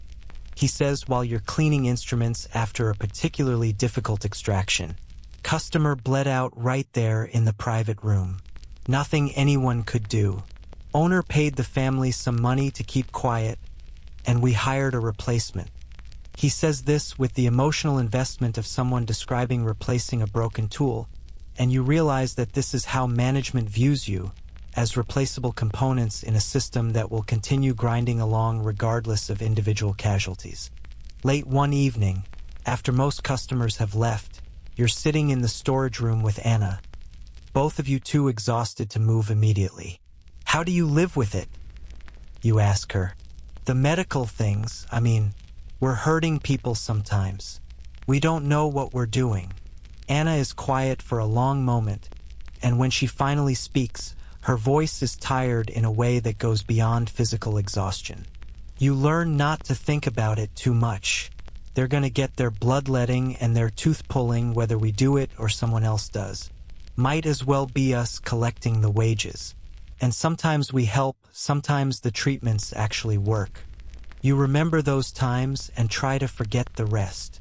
It's not reassuring exactly, but it's honest, And you're learning that honesty about the moral compromises of this job is rare and therefore valuable. You're part of a medical system that operates on theories that are fundamentally wrong, using practices that range from ineffective to actively harmful, with no training or oversight, in conditions that spread disease as often as they cure it. And you're expected to perform these duties with confidence and competence, because admitting uncertainty would undermine customer trust in the entire bathhouse operation. You're applying a poultice to someone's infected wound, and you're hoping, praying really, that this mixture of herbs and honey will help rather than harm, knowing that you have no way to predict the outcome, knowing that this person's health is partly in your unqualified hands, knowing that tomorrow you'll do it again because this is the job and these are the wages and medieval medicine is what it is. The bathhouse's reputation for hosting activities beyond simple bathing becomes impossible to ignore once you've worked here for a few months. And you're learning that your role sometimes extends into territories that make you deeply uncomfortable. The first time you're explicitly asked to facilitate something questionable, it comes from Dietrich himself, delivered with the casual tone of someone assigning a routine task. Private Room 3 has a special booking this evening. He tells you during the afternoon transition between men's and women's hours. Herr Steinmetz is entertaining. You'll bring wine every half hour, keep the fire stoked, and you didn't see or hear anything. Understood. The emphasis on that last part makes it clear this isn't a request for discretion. It's a command to participate in plausible deniability. This happens multiple times per week. The bathhouse's private rooms offer something that's genuinely rare in medieval urban life: privacy. Most people live in cramped conditions with thin walls, shared spaces, and constant proximity to family and neighbors. The bathhouse, by contrast, offers lockable doors, thick walls that muffle sound, and staff who are paid to be discreet. It becomes a venue for extramarital affairs, for prostitution conducted with a veneer of respectability, for transactions that need to happen away from public view. You're not naive enough to be shocked exactly, but you're troubled by your own participation in this economy of secrets. The prostitution is more systematic than you initially realized. There are certain women who appear regularly at the bathhouse, always with different male customers, always booking private rooms, always leaving generous tips that ensure staff cooperation. One woman, who calls herself Margaretti, though that's probably not her real name, treats you with a professional courtesy that's oddly refreshing compared to how most customers behave. She's efficient and businesslike.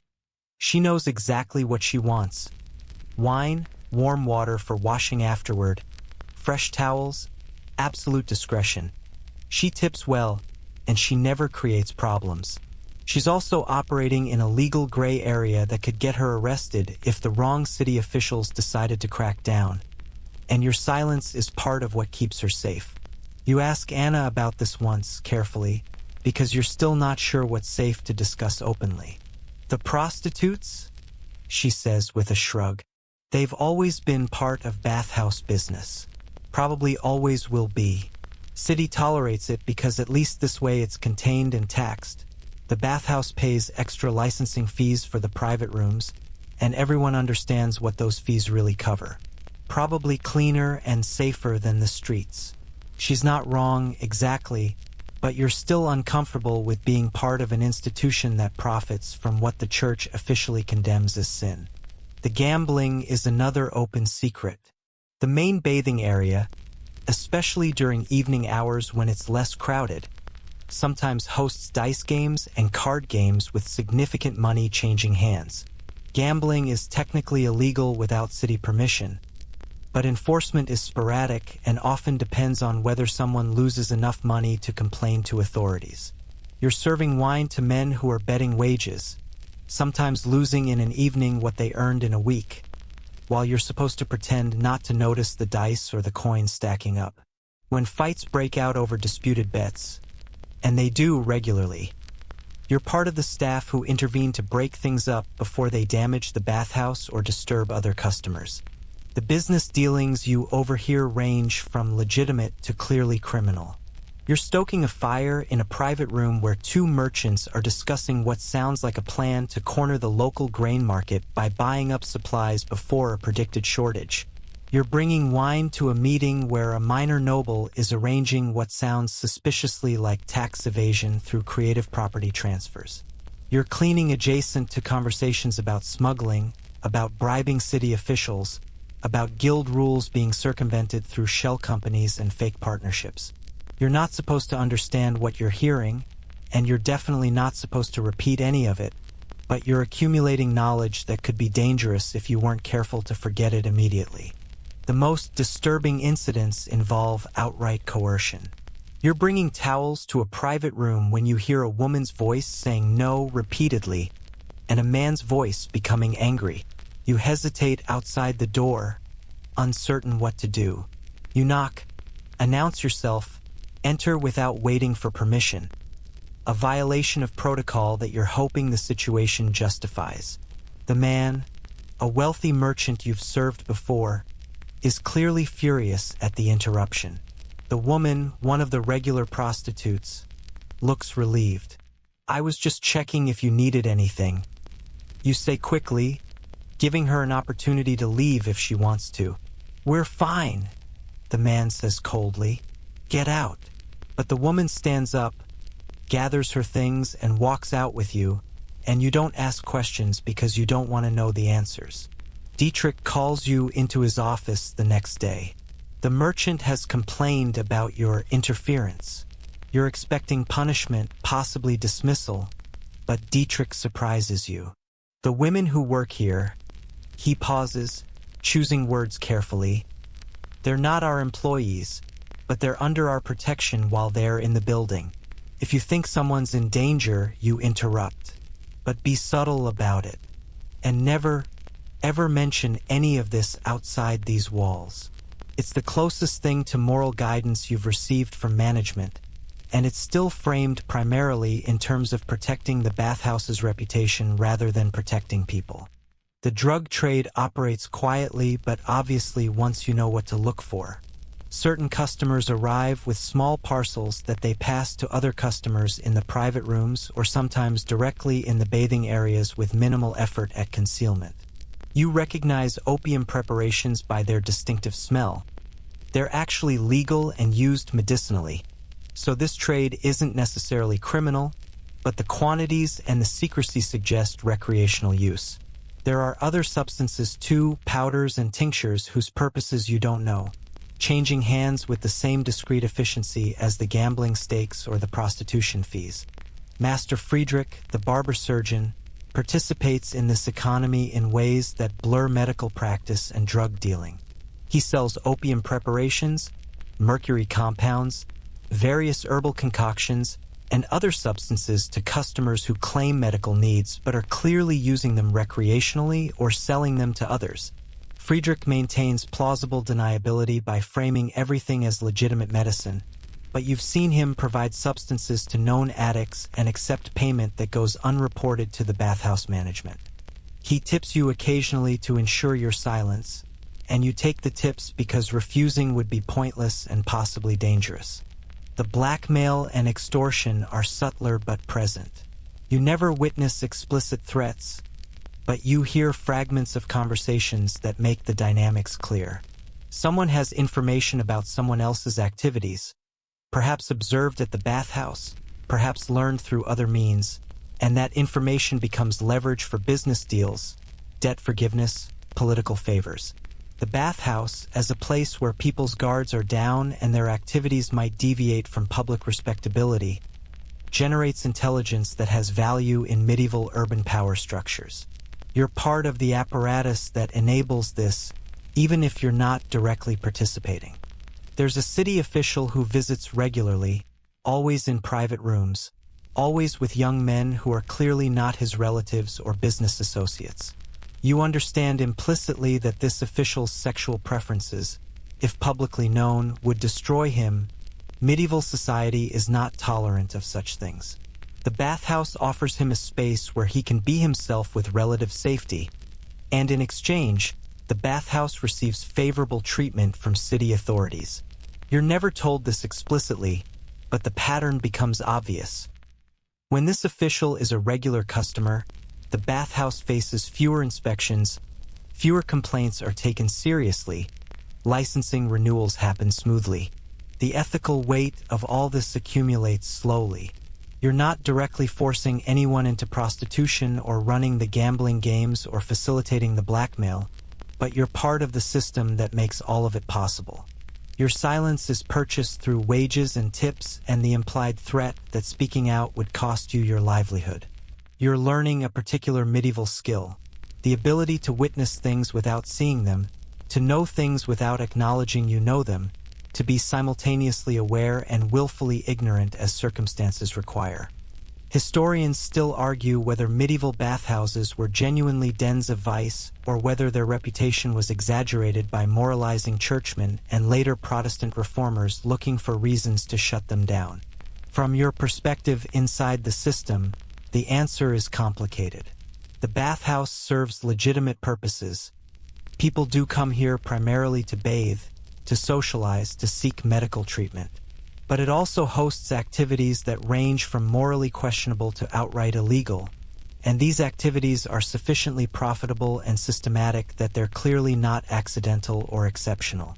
The bathhouse is both things simultaneously: a public health service and a venue for vice, depending on which customers and which hours you're observing.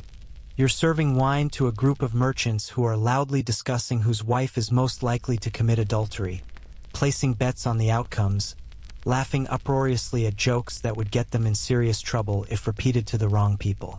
You're maintaining your neutral servant expression, refilling cups, being invisible, and thinking about how this job has made you complicit in things you're not comfortable with but also powerless to change. The alternative to working here isn't working somewhere more ethical. It's probably not working at all, or working somewhere equally problematic but less well-paying. Peter, the young apprentice, asks you once why the bathhouse tolerates the prostitution and gambling when they could refuse those customers and avoid the moral taint. You think about how to answer honestly without crushing his remaining innocence. The bathhouse tolerates it because it's profitable, you finally say. The private rooms charge premium rates, and the customers who use them for questionable purposes tend to be wealthy and tip well. Management cares about revenue, not morality. And honestly, if we refused them, they'd just go somewhere else, probably somewhere less safe and less regulated. At least here there are some rules, even if those rules are mostly about not causing obvious problems. The young women who work as prostitutes in the bathhouse are generally safer than street workers. They're less likely to be robbed or beaten. They have some protection from staff. They can refuse particularly dangerous customers with less risk of retaliation. It's not ethical by any absolute standard, but in the relative ethics of medieval survival, it's a marginal improvement over worse alternatives. You're telling yourself this to justify your participation, and you're aware that you're telling yourself this, and the entire mental exercise feels like a house of cards that could collapse if you examined it too closely. The corruption extends to the city watch. Guards receive free or discounted bathhouse access in exchange for informal protection. They respond slowly to complaints about the bathhouse. They warn Dietrich when inspections are planned. They help eject troublesome customers who might otherwise cause legal problems. You're serving these guards with the same deference you show other customers, knowing that they're being bribed but that calling it bribery would be naive and pointless. This is how medieval urban life functions.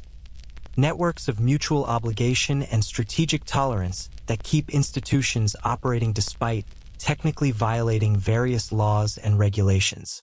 There are moments when the moral compromise becomes too acute to ignore. You're cleaning a private room after a particularly disturbing session.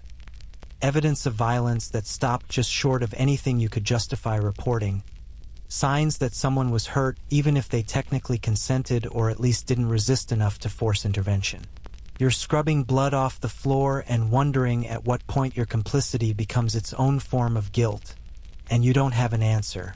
You're caught in a system that's larger than you, that predates you and will continue after you. and your individual moral qualms feel simultaneously important and completely irrelevant to the system's continued operation. Anna finds you in the storage room later, sitting among the towels, looking troubled. She doesn't ask what's wrong. She's worked here long enough to know what being troubled looks like and why. "You can't save anyone," she says quietly. "You can't fix the system. You can just try not to make things worse, do small kindnesses when opportunities arise, and protect yourself enough that you survive to see tomorrow." It's not heroic. It's just what survival looks like for people like us. She's right, and you hate that she's right, and you're learning that moral clarity is a luxury that requires economic security you don't possess. You're returning to work, bringing wine to private rooms and maintaining fires and keeping your mouth shut about everything you see and hear, because this is the job and these are the wages, and the alternative is destitution in a medieval world that offers no social safety net for people who can't or won't compromise their ethics for survival. The disease environment inside a medieval bathhouse is a biological nightmare that you're only beginning to understand, and by the time you grasp the full scope of the danger, you've already been exposed to enough pathogens to fill a modern epidemiology textbook. It starts with something you dismiss as a common cold. Everyone gets them constantly in this era, sniffling through medieval winters without benefit of modern medicine or understanding of viral transmission. But this cold lingers, develops into a chest infection that leaves you coughing blood-flecked phlegm, and takes nearly a month to resolve. During this entire month, you're still working full shifts because staying home means not getting paid, and not getting paid means not eating. So you're coughing your contagion all over customers, co-workers, and the shared water that dozens of people are bathing in daily. The bathhouse is essentially a gigantic petri dish, a perfect environment for disease transmission that combines warm temperatures, high humidity, shared bodily fluids, poor hygiene practices, and dense human contact. The water temperature is ideal for bacterial growth, warm enough to be comfortable but not hot enough to kill pathogens. The communal baths mean that everyone's sharing not just water but all the microorganisms that wash off their bodies. You're watching people with open sores, visible infections, suspicious rashes, and obvious illnesses step into the same water that supposedly healthy people will bathe in an hour later. And there's no filtration, no chemical treatment, no understanding that this practice is spreading disease with devastating efficiency. The water gets changed multiple times daily, but changing the water doesn't mean sanitizing the bath itself. You're draining the fouled water, giving the stone surfaces a cursory scrub with a brush, and maybe some vinegar if someone remembers, and then refilling with fresh water that will become contaminated within minutes as new customers arrive. The microscopic film of bacteria, viruses, fungi, and parasites that coats every surface never gets properly eliminated. It just accumulates, layer upon layer, creating a biological ecosystem that would horrify anyone with modern understanding of disease transmission. The steam room is even worse. The heat and humidity create conditions where airborne pathogens can survive and spread efficiently. Someone with tuberculosis, and there are definitely customers with tuberculosis, you recognize the characteristic cough and blood-tinged sputum, exhales bacteria into the steam, and everyone else in the room is breathing it deep into their lungs. The steam makes people breathe deeply, panting in the heat, which means they're taking in larger volumes of contaminated air. You're supposed to spend time in the steam room regularly as part of your duties, which means you're exposing yourself to whatever diseases the customers are carrying, with no protection beyond your own immune system and whatever resistance you've built up through previous exposures. Skin diseases are universal and varied. You're seeing scabies, ringworm, impetigo, and various fungal infections so commonly that you barely register them anymore. The scabies is particularly problematic, caused by tiny mites that burrow under the skin, creating intensely itchy rashes that spread through skin-to-skin contact or shared fabric. The bathhouse is scabies' paradise. Warm, moist conditions, lots of people in close contact, shared towels despite efforts to keep them separate. You've definitely contracted scabies yourself.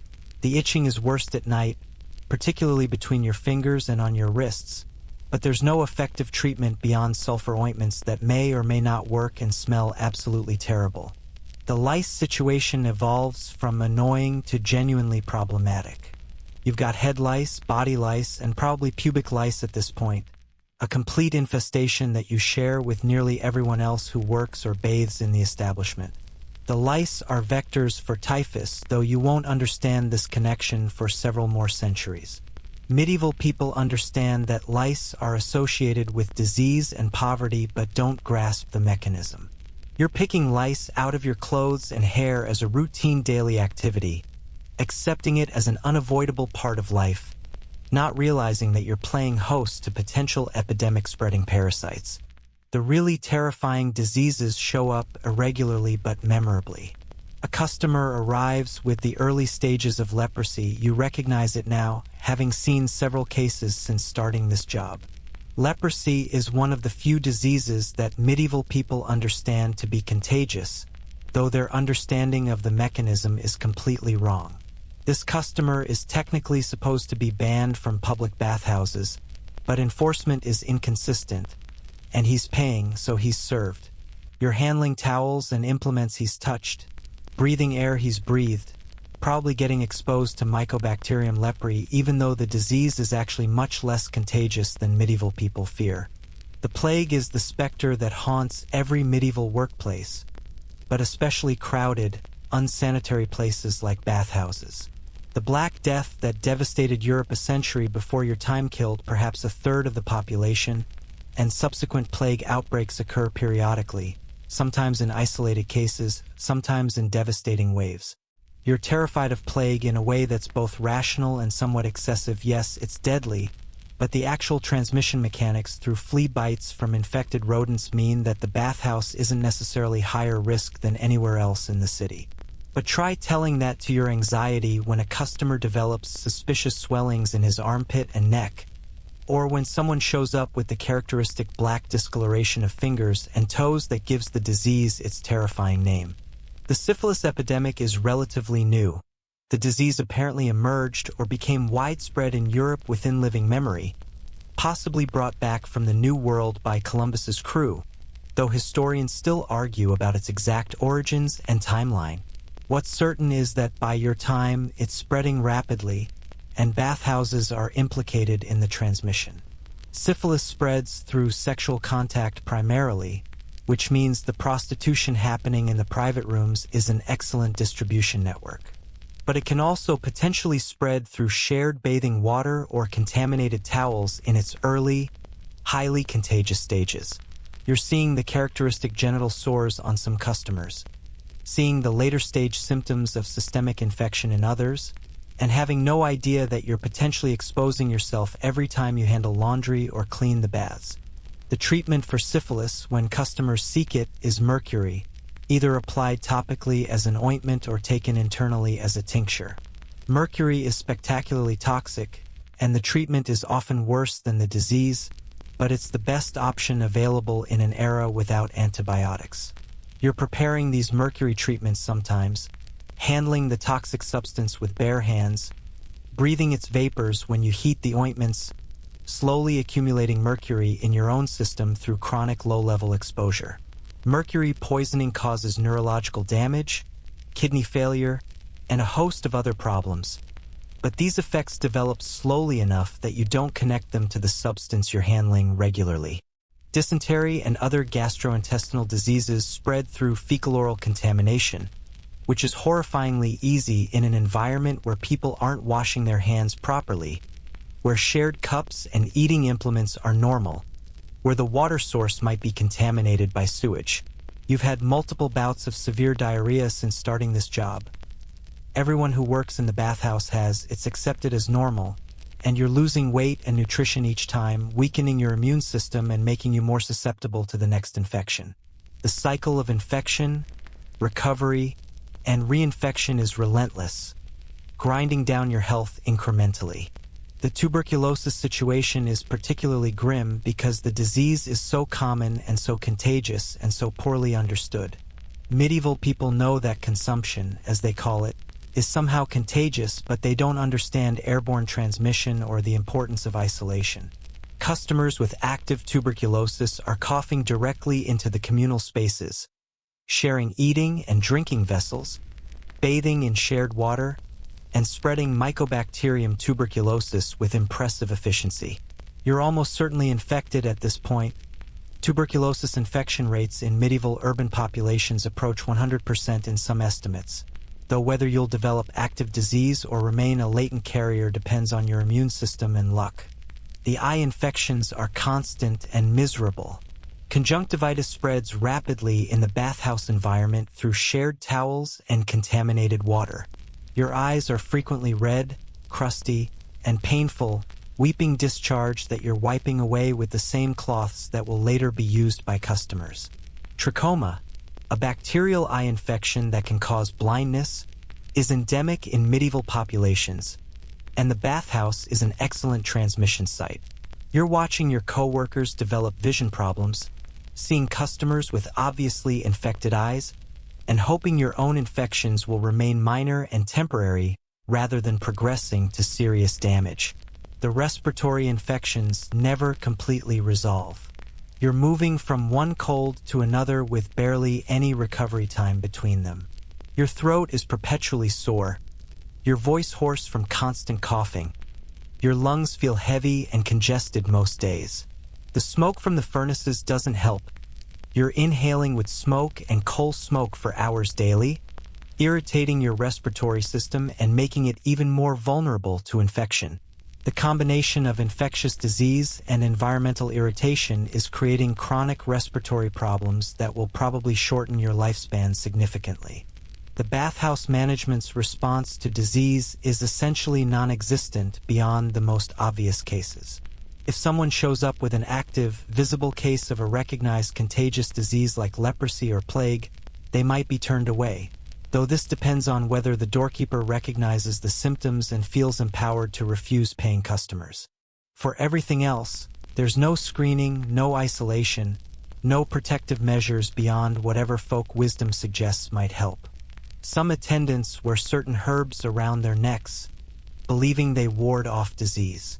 Some customers request specific additions to their bathwater that supposedly protect against contagion. None of it is effective, but it provides psychological comfort in the face of biological threats that nobody properly understands. The quarantine practices, when they exist at all, are disastrously inadequate. There was a plague scare 6 months before you started working here. A customer developed symptoms and died 2 days later, and the bathhouse was ordered closed for a week as a precautionary measure. 1 week.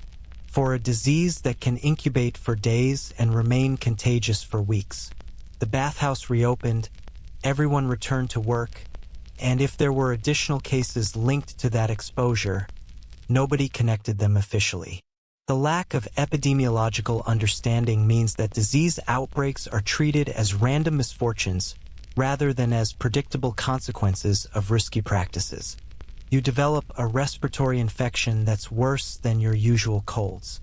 The fever is high enough that you're seeing spots, your cough is productive and painful, you're having difficulty breathing. Anna takes one look at you and orders you home, which is startling because the bathhouse usually operates on a work unless you're literally dying policy. Pneumonia, probably, she diagnoses with the confidence of someone who's seen it multiple times. You work in this condition, you'll die here. Go home, rest, drink fluids. Come back when you can breathe properly. You spend a week in your shared room, delirious with fever, coughing so hard you think your ribs might crack, while Hans brings you water and thin soup and wonders aloud whether he should fetch a priest for last rites. You don't die, your young immune system rallies, the infection eventually resolves, but you come back to work 20 pounds lighter, weak as a kitten, and acutely aware that you've survived something that kills people regularly. Dietrich greets your return with, "About time. We've been short-staffed." No inquiry about your health, no acknowledgement that you nearly died, just annoyance at the operational inconvenience your illness caused. The chronic infections create a background of constant misery that you're learning to ignore because acknowledging it fully would be psychologically unbearable. Your gums are inflamed and bleed easily, probably gingivitis from poor nutrition and hygiene. You have a persistent fungal infection between your toes from constantly wearing damp shoes in the wet bathhouse environment. Your hands are covered in small cuts and abrasions that never quite heal before new ones appear, providing entry points for bacteria. You have intestinal parasites, probably worms acquired from contaminated food or water, that cause cramping and irregular digestion. None of these conditions is immediately life-threatening, but together they represent a body under constant assault from multiple pathogens, gradually wearing down your health and vitality. Historians still argue whether medieval bathing practices were overall beneficial or harmful to public health. On one hand, regular bathing removes dirt, some parasites, and potentially some disease-causing organisms. On the other hand, communal bathing in unchanged water transmits diseases with remarkable efficiency. The truth is probably somewhere in the middle with different effects for different diseases, but from your perspective inside the system, the bathhouse feels more like a disease incubator than a health facility. The psychological burden of constant exposure to disease is harder to measure but deeply real. You're living with the knowledge that every shift might expose you to something fatal. Every customer with a suspicious cough might be carrying tuberculosis or plague. Every shared towel might be contaminated with something contagious. Every sip of water from the communal well might contain pathogens. You can't eliminate these risks, they're intrinsic to the work, so you're developing a fatalistic acceptance that's partly healthy adaptation and partly psychological numbing. You're cleaning the main bath late one evening, and you're thinking about everything that's been in this water today. Dozens of bodies, some healthy, some diseased.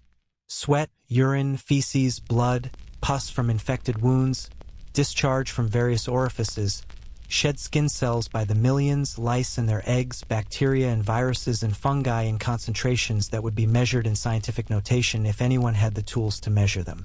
And tomorrow you'll fill this bath with fresh water, and it will happen again, an endless cycle of contamination and insufficient cleaning, and you're part of the mechanism that makes it all continue.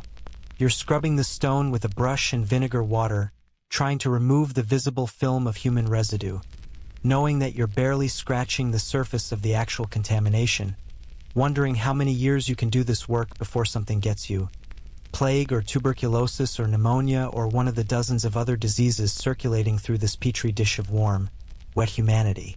The legal troubles begin small and accumulate gradually, like most disasters that destroy working people's lives in medieval cities.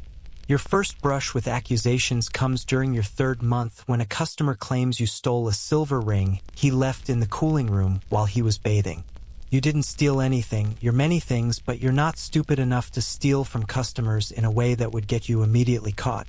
But the accusation alone is enough to create serious problems. The customer is a prosperous goldsmith with connections and credibility, and you're a bathhouse attendant with neither. City law technically requires proof for criminal accusations, but the social dynamics mean that your denial carries almost no weight against his claim. Dietrich handles this particular incident by searching you and your belongings thoroughly while the goldsmith watches, finding nothing because there's nothing to find. The goldsmith then discovers his ring in a different pocket of his clothing, apologizes in a way that suggests he doesn't really believe his own mistake, and leaves. Dietrich turns to you with barely controlled anger. Whether you stole it or not is irrelevant, he hisses. The accusation damages our reputation. Be more careful. You're left wondering how exactly you're supposed to be more careful about not stealing things you weren't stealing in the first place, but raising this logical problem would be pointless and probably result in getting hit. The theft accusations become semi-regular. Customers lose things or think they've lost things or claim they've lost things as an excuse to avoid paying, and staff are the default suspects. You're searched multiple times over the months. Your shared room is inspected once by city guards after a particularly valuable item goes missing, though it's later found in another customer's possession. The presumption of guilt that accompanies being a bathhouse worker is constant and corrosive. You're treated as a potential thief by customers, by city authorities, and sometimes by your own management, regardless of your actual behavior. The assault accusations are worse because they're harder to disprove. A customer claims you were rough with him during a massage, leaving bruises. You were doing exactly what he asked. He wanted deep pressure on his back muscles, but now he's claiming injury and demanding compensation. Another customer, a woman you barely interacted with during the transition between men's and women's hours, claims you made inappropriate comments. You didn't, you barely spoke to her. But her word carries more weight than yours, and you're suspended for 2 days without pay while the accusation is investigated. The investigation consists of Dietrich asking the woman what happened and then telling you to be more careful around female customers, as if careful behavior could protect you from false accusations. The bathhouse itself faces constant legal scrutiny because of its reputation for hosting immoral activities. The city council debates regularly whether bathhouses should be more strictly regulated, taxed more heavily, or shut down entirely. Church officials preach against bathhouses as centers of sin and depravity. Protestant reformers, whose influence is growing even in traditionally Catholic areas, view bathhouses as symbols of moral decay that should be eliminated.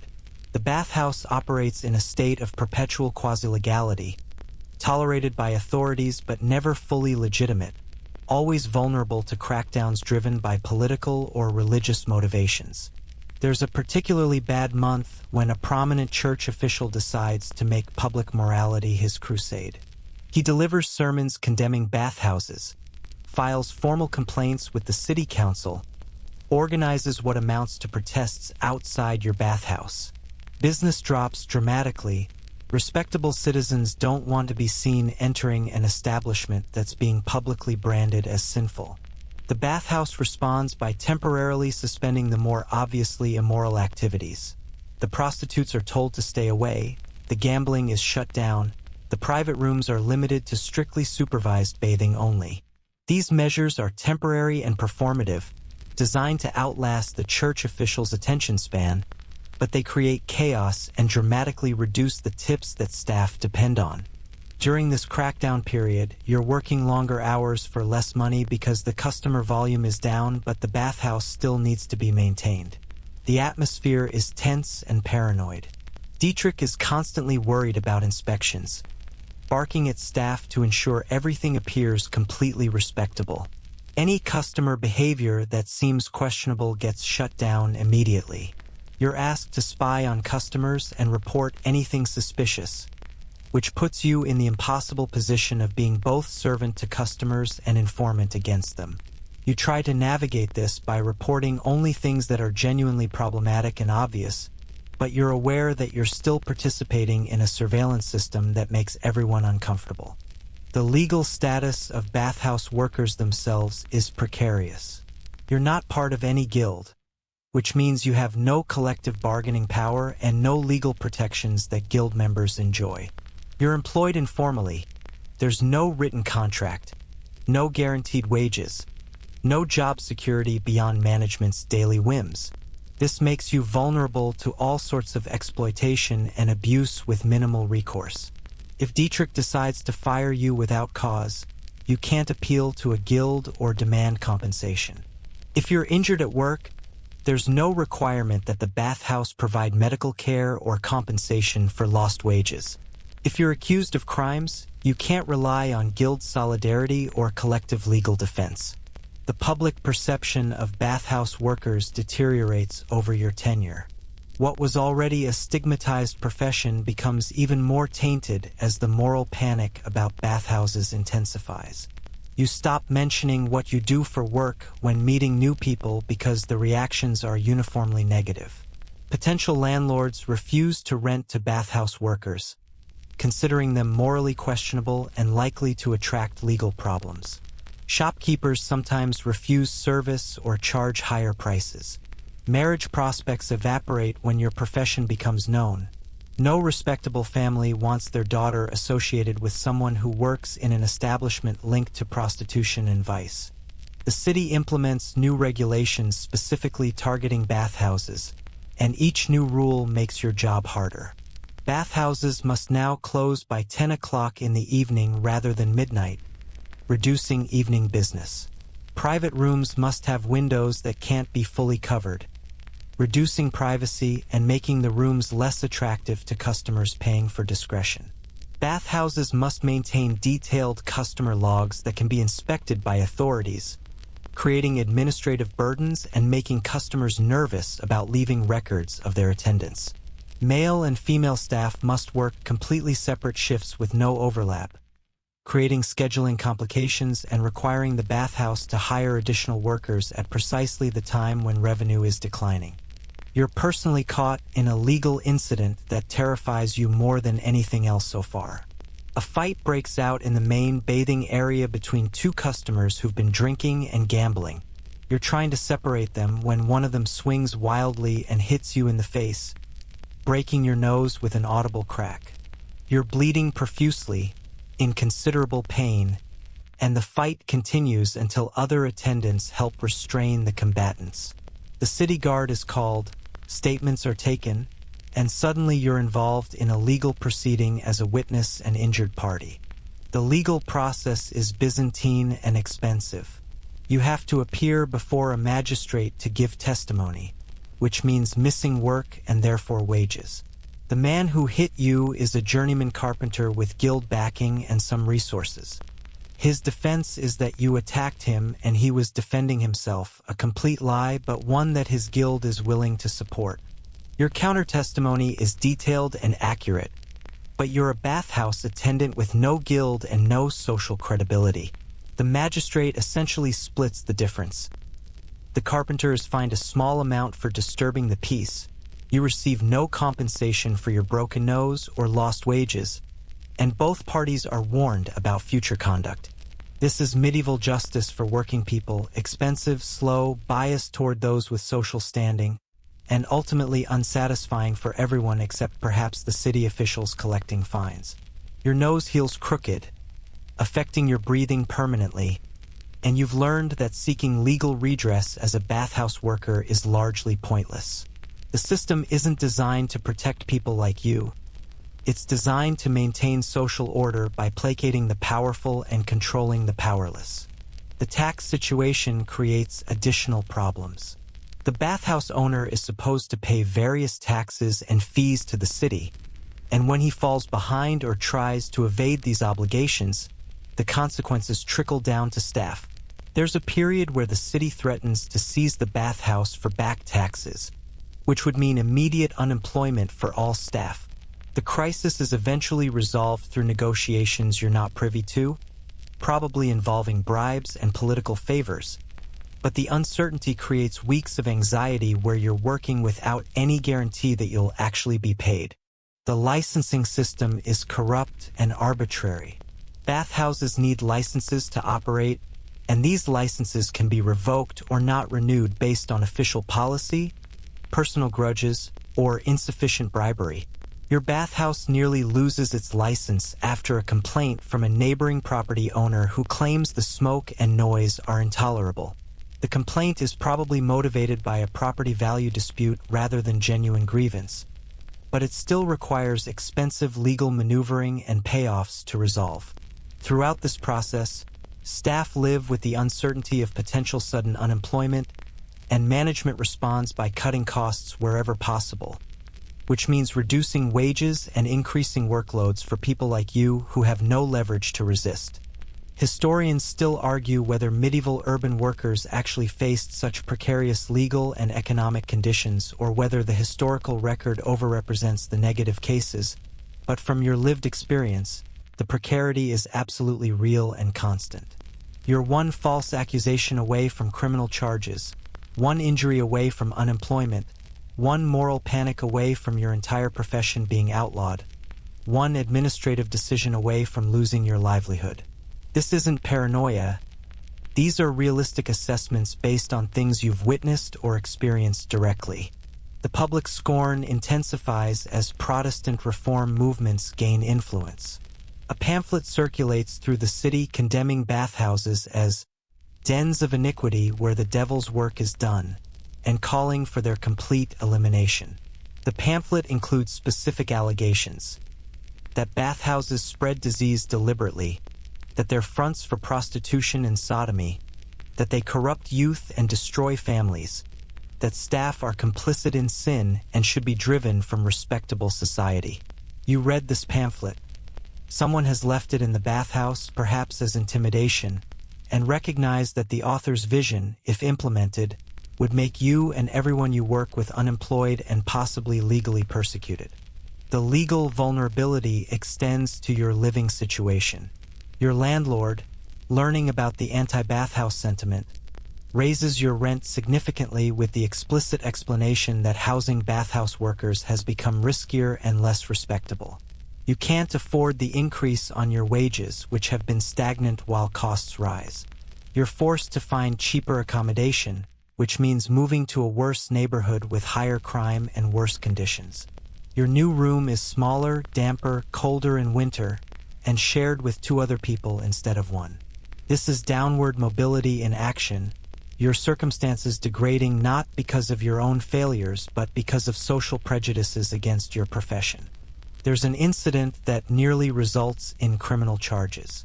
A customer dies in the bathhouse, not from anything staff did, but from what appears to be a heart attack or stroke while bathing. This is not unprecedented.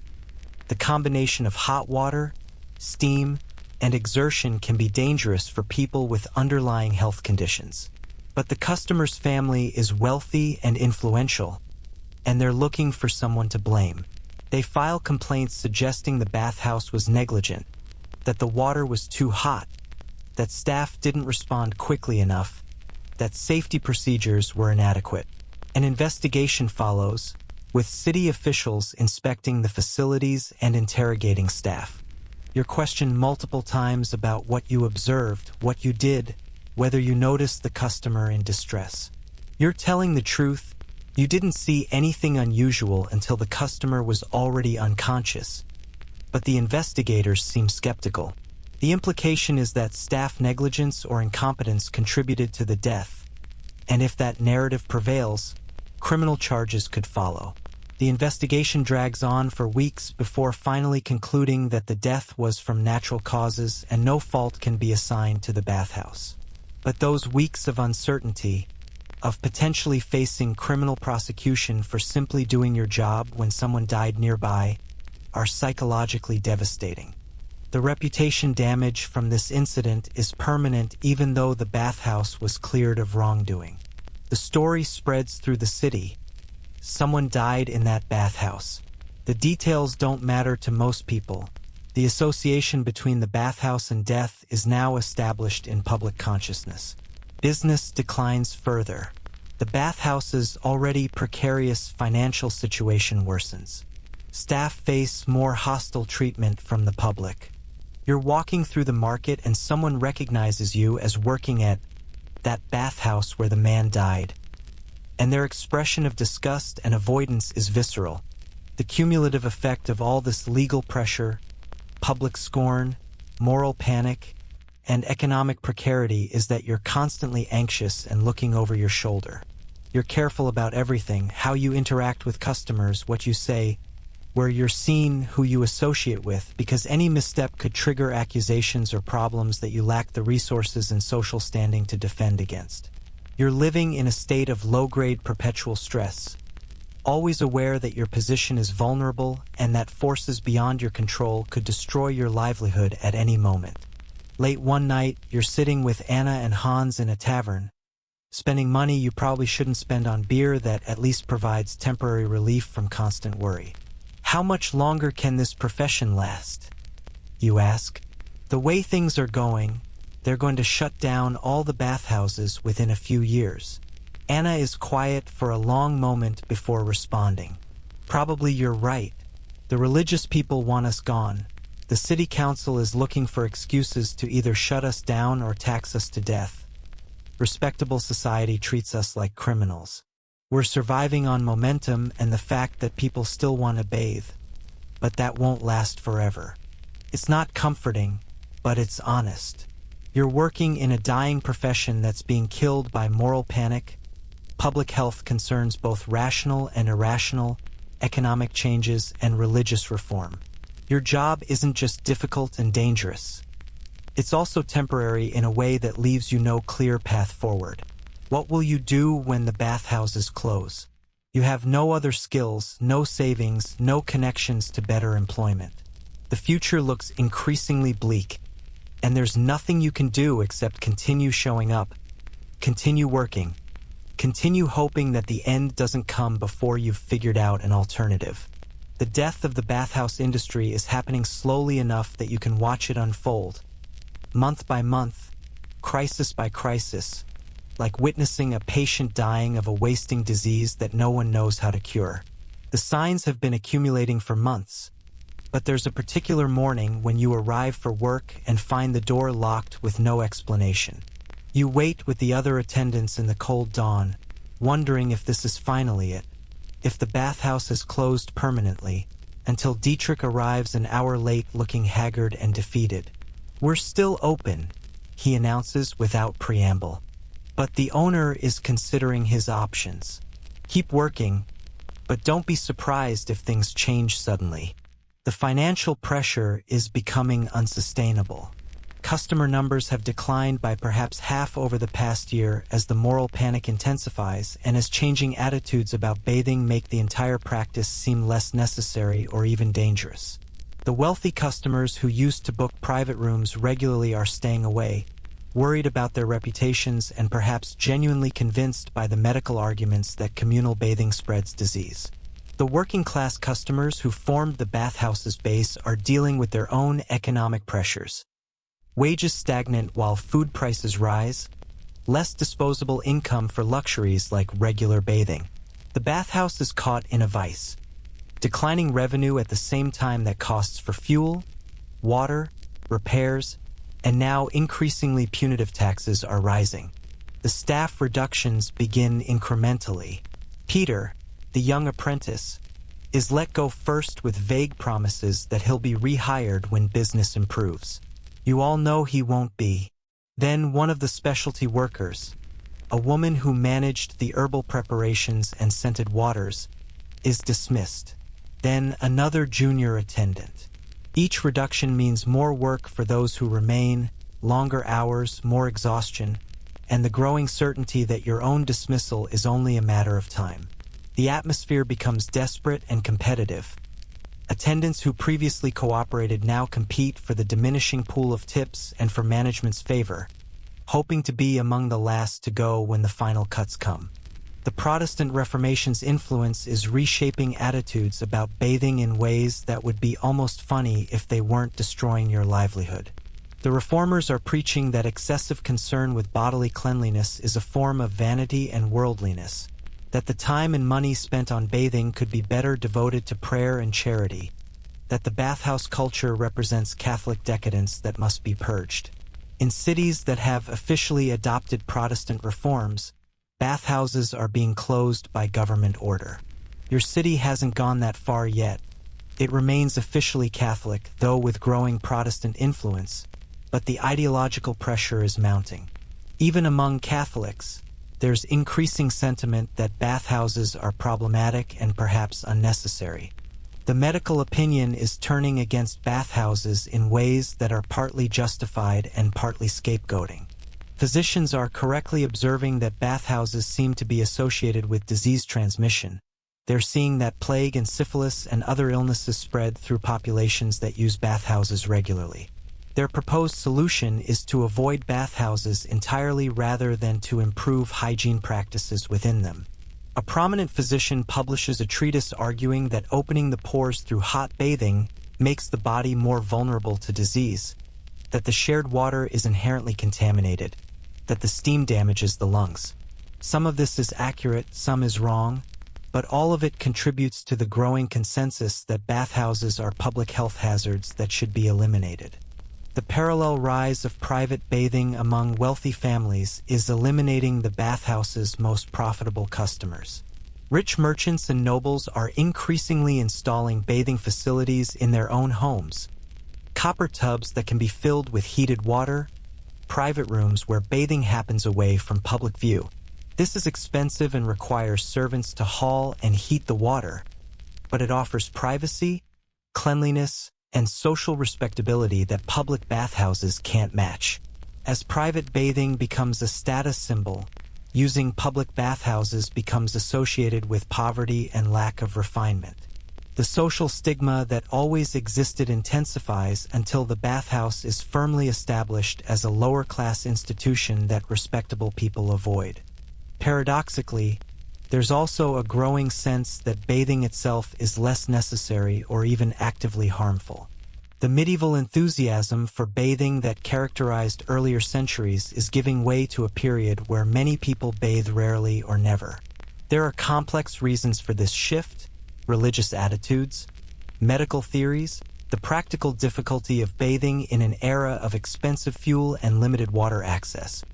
But the effect is that the cultural importance of bathhouses diminishes. Your grandmother's generation might have bathed weekly or monthly as a normal part of life. Your generation is increasingly viewing regular bathing as an unusual luxury or even a suspicious indulgence. The plague outbreaks that occur periodically are consistently blamed on bathhouses, often unfairly. When plague hits the city, a relatively minor outbreak that kills perhaps 5% of the population rather than the catastrophic mortality of earlier epidemics, bathhouses are among the first institutions ordered closed. The public health logic is understandable. Reducing crowding and shared spaces seems like it should slow disease transmission. But the closures can last months, during which time staff receive no wages and must find other work or starve. When the bathhouse finally reopens, many former customers don't return, having adapted to life without regular bathing or found alternative arrangements. The economic model that sustained bathhouses for centuries is breaking down. Bathhouses were profitable when they had high customer volume, when they could charge premium prices for private rooms and special services, when tips supplemented wages enough to attract competent staff. None of these conditions exist anymore. Customer volume is down, private room bookings have collapsed, tips are scarce, and the staff who remain are increasingly desperate and therefore unreliable. The bathhouse is operating at a loss, sustained only by the owner's hope that conditions will improve and his reluctance to write off his investment in the facility and equipment. You're witnessing the desperation manifest in deteriorating conditions. Repairs that need to be made are being deferred because there's no money to pay for them. The furnace system is developing dangerous problems. Cracks in the flues that leak smoke into the building, boilers showing signs of metal fatigue that could lead to catastrophic failure. The water quality declines as the well shows signs of contamination, and no one wants to pay for the maintenance needed to fix it. The towels and linens are worn to the point of being rags, but replacements aren't purchased. The bathhouse is literally falling apart, and everyone can see it, which further discourages customers from visiting. The staff morale has collapsed entirely. Anna, who's worked here longer than anyone, is openly bitter and defeated. 20 years I've worked in bathhouses, she tells you one evening. Watched them go from respectable businesses to something people are ashamed to be associated with. Watched my trade become something no one wants to do. And now I'm too old to train for anything else. So I'll work here until they finally close the doors, and then I'll be destitute because I've got no savings and no prospects. You have no comforting response because everything she's saying is objectively true. George, the senior attendant who used to rule the staff hierarchy with casual cruelty, is also visibly defeated. His authority means nothing when there's no future in the profession, when the tips have dried up, when everyone knows the bathhouse is dying. He's drinking more heavily, showing up late, performing his duties with minimal effort. Dietrich no longer bothers disciplining him because what's the point? The whole system is collapsing, and maintaining staff discipline in a failing enterprise is like rearranging furniture on a sinking ship. There's a final crisis that makes the end inevitable. The city council, responding to combined pressure from Protestant reformers, Catholic moralists concerned about vice, and public health officials worried about disease, passes a comprehensive new ordinance regulating bathhouses. The rules are essentially designed to make bathhouse operation economically impossible.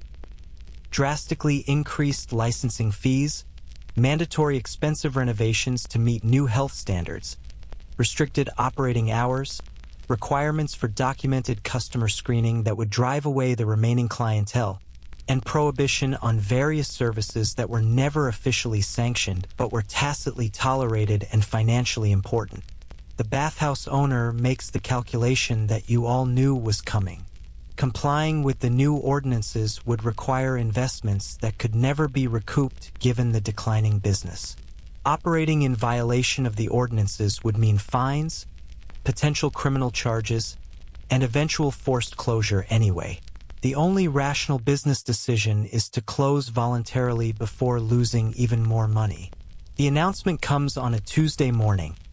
The bathhouse will close permanently at the end of the week. Staff will receive wages owed through the closing date, but no severance or additional compensation. The building will be sold, probably converted to some other purpose, maybe a warehouse or craftsman's workshops. You're given 4 days' notice that your employment is ending. 4 days to figure out what you'll do next, how you'll pay rent, where you'll find food. The other attendants are in the same position. You're all being thrown into unemployment simultaneously in a job market that already had limited opportunities. The few remaining customers receive notice that the bathhouse is closing, and most of them shrug with indifference. The bathhouse that was once a vital community institution is closing, and hardly anyone cares because the culture has moved on. The final days are surreal and melancholy. You're going through the familiar motions, lighting furnaces, hauling water, serving customers, knowing that you're doing it for the last time. The customers who do come during these final days are the diehards, the old men who've been bathing here for decades and are genuinely saddened by the closure. One of them, an elderly craftsman named Herman, actually tears up while talking to you. "Been coming here since I was a young man," he says. "This place was where I met my wife, where I celebrated when my son was born, where I came to think and relax after hard weeks. Feels like losing a piece of the city." You're touched by his sentiment, but you're also bitterly aware that nostalgia doesn't pay your wages or change the economic and cultural forces that are killing the bathhouse. On the final day, there's no ceremony or acknowledgement of the bathhouse's history. You work your shift, serve the handful of final customers, and then help with the initial work of shutting down the facility. Draining the baths for the last time, banking the furnaces, gathering equipment that will be sold off. Dietrich pays you your final wages, counted out in coins with neither bonus nor apology, and tells you that you're free to go. Just like that, your time as a bathhouse attendant ends, not with dramatic finality but with bureaucratic simplicity. You're standing outside the building that's been your workplace for over a year, holding your small bundle of personal possessions and your final wages, trying to figure out what comes next. Hans is beside you in similar condition, also newly unemployed and uncertain. "What are you going to do?" he asks. You honestly don't know. You could try to find work at one of the other bathhouses in the city, but they're all facing the same pressures and probably won't be hiring. You could attempt to learn a different trade, but apprenticeships require connections or money you don't have, and you're arguably too old to start at the bottom of a new profession. You could leave the city entirely, try your luck elsewhere, but other cities are experiencing the same cultural shifts and economic problems.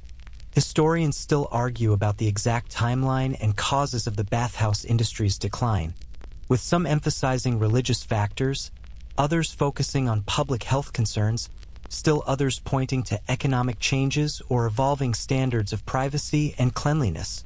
From your perspective, it's all of these factors working together. A perfect storm of changing attitudes, economic pressure, moral panic, and genuine health concerns that combined to destroy an institution that had existed for centuries. The bathhouses that survive into later periods are few and far between, often operating in reduced capacity or in regions where the cultural and religious pressures weren't as intense. The irony is that, in many ways, the criticisms of bathhouses were correct. They did spread disease. They were associated with prostitution and gambling. The water was contaminated, the facilities were often poorly maintained, the health practices were sometimes dangerous. But the solution, eliminating bathhouses entirely rather than reforming them, meant that regular bathing became much less accessible for ordinary people. The centuries following the bathhouse decline see a general decrease in bathing frequency across European populations, with complex consequences for public health and hygiene practices. You're experiencing the end of this particular historical moment, the transition from a culture where regular communal bathing was normal to one where it became rare or non-existent. You're one of thousands of bathhouse workers across Europe who are losing their livelihoods as the industry dies, thrown into unemployment without alternatives, casualties of cultural and economic shifts that you couldn't control or influence. The bathhouse attendant job that you struggled with, that nearly killed you multiple times, that paid barely enough to survive. Even that terrible job is gone now, and you're left with nothing but the scars and memories and the desperate need to find some way to survive in a city that has no use for your accumulated experience. As the weeks pass and you search unsuccessfully for work, as your savings, such as they were, run out, as you're forced to accept increasingly desperate and degrading forms of employment just to eat, you sometimes think about your time in the bathhouse with something approaching nostalgia. It was brutal work, dangerous and degrading and underpaid. But it was work. It was a place in the world, a role to fill, a way to survive. Now even that's gone, and you're joining the ranks of the urban poor who scrape by on day labor and charity and luck, always one missed meal or one illness away from complete destitution. The bathhouse building stands empty for months before being purchased and converted into a textile workshop. You pass by it occasionally and see workers coming and going, the building repurposed for a different century's needs. The furnaces you tended are cold and probably dismantled. The baths you filled and drained and cleaned are gone or filled in.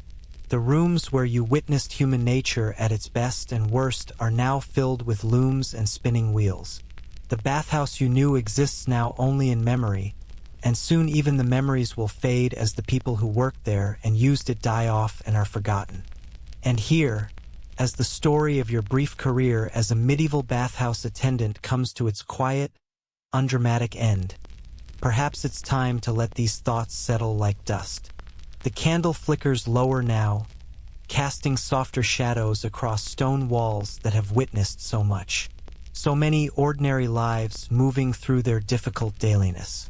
So much human struggle that left barely a trace in the historical record. You tried, you survived for a while, you learned things no one told you would be necessary to learn. And then the world changed, as it always does, leaving you to adapt or perish according to circumstances mostly beyond your control. The bathhouse is gone. The job is gone. But you're still here, still breathing, still figuring out how to survive in a medieval world that offers few safety nets and fewer second chances. And maybe that's enough for now. Just surviving, just continuing, just taking the next breath and the next step into whatever uncertain tomorrow awaits. The story ends not with resolution but with continuation. Because medieval lives didn't resolve, they just went on, day after grinding day, until they didn't. And your story as a bathhouse attendant is finished now. The memory fading like steam dissipating into cold air, until even the memory of the memory is gone. And all that remains is this moment, this breath, this gradual settling into the silence that waits at the end of all stories. Rest now. Let it all go. The furnaces are banked. The water is still. The work is done. And you can finally rest.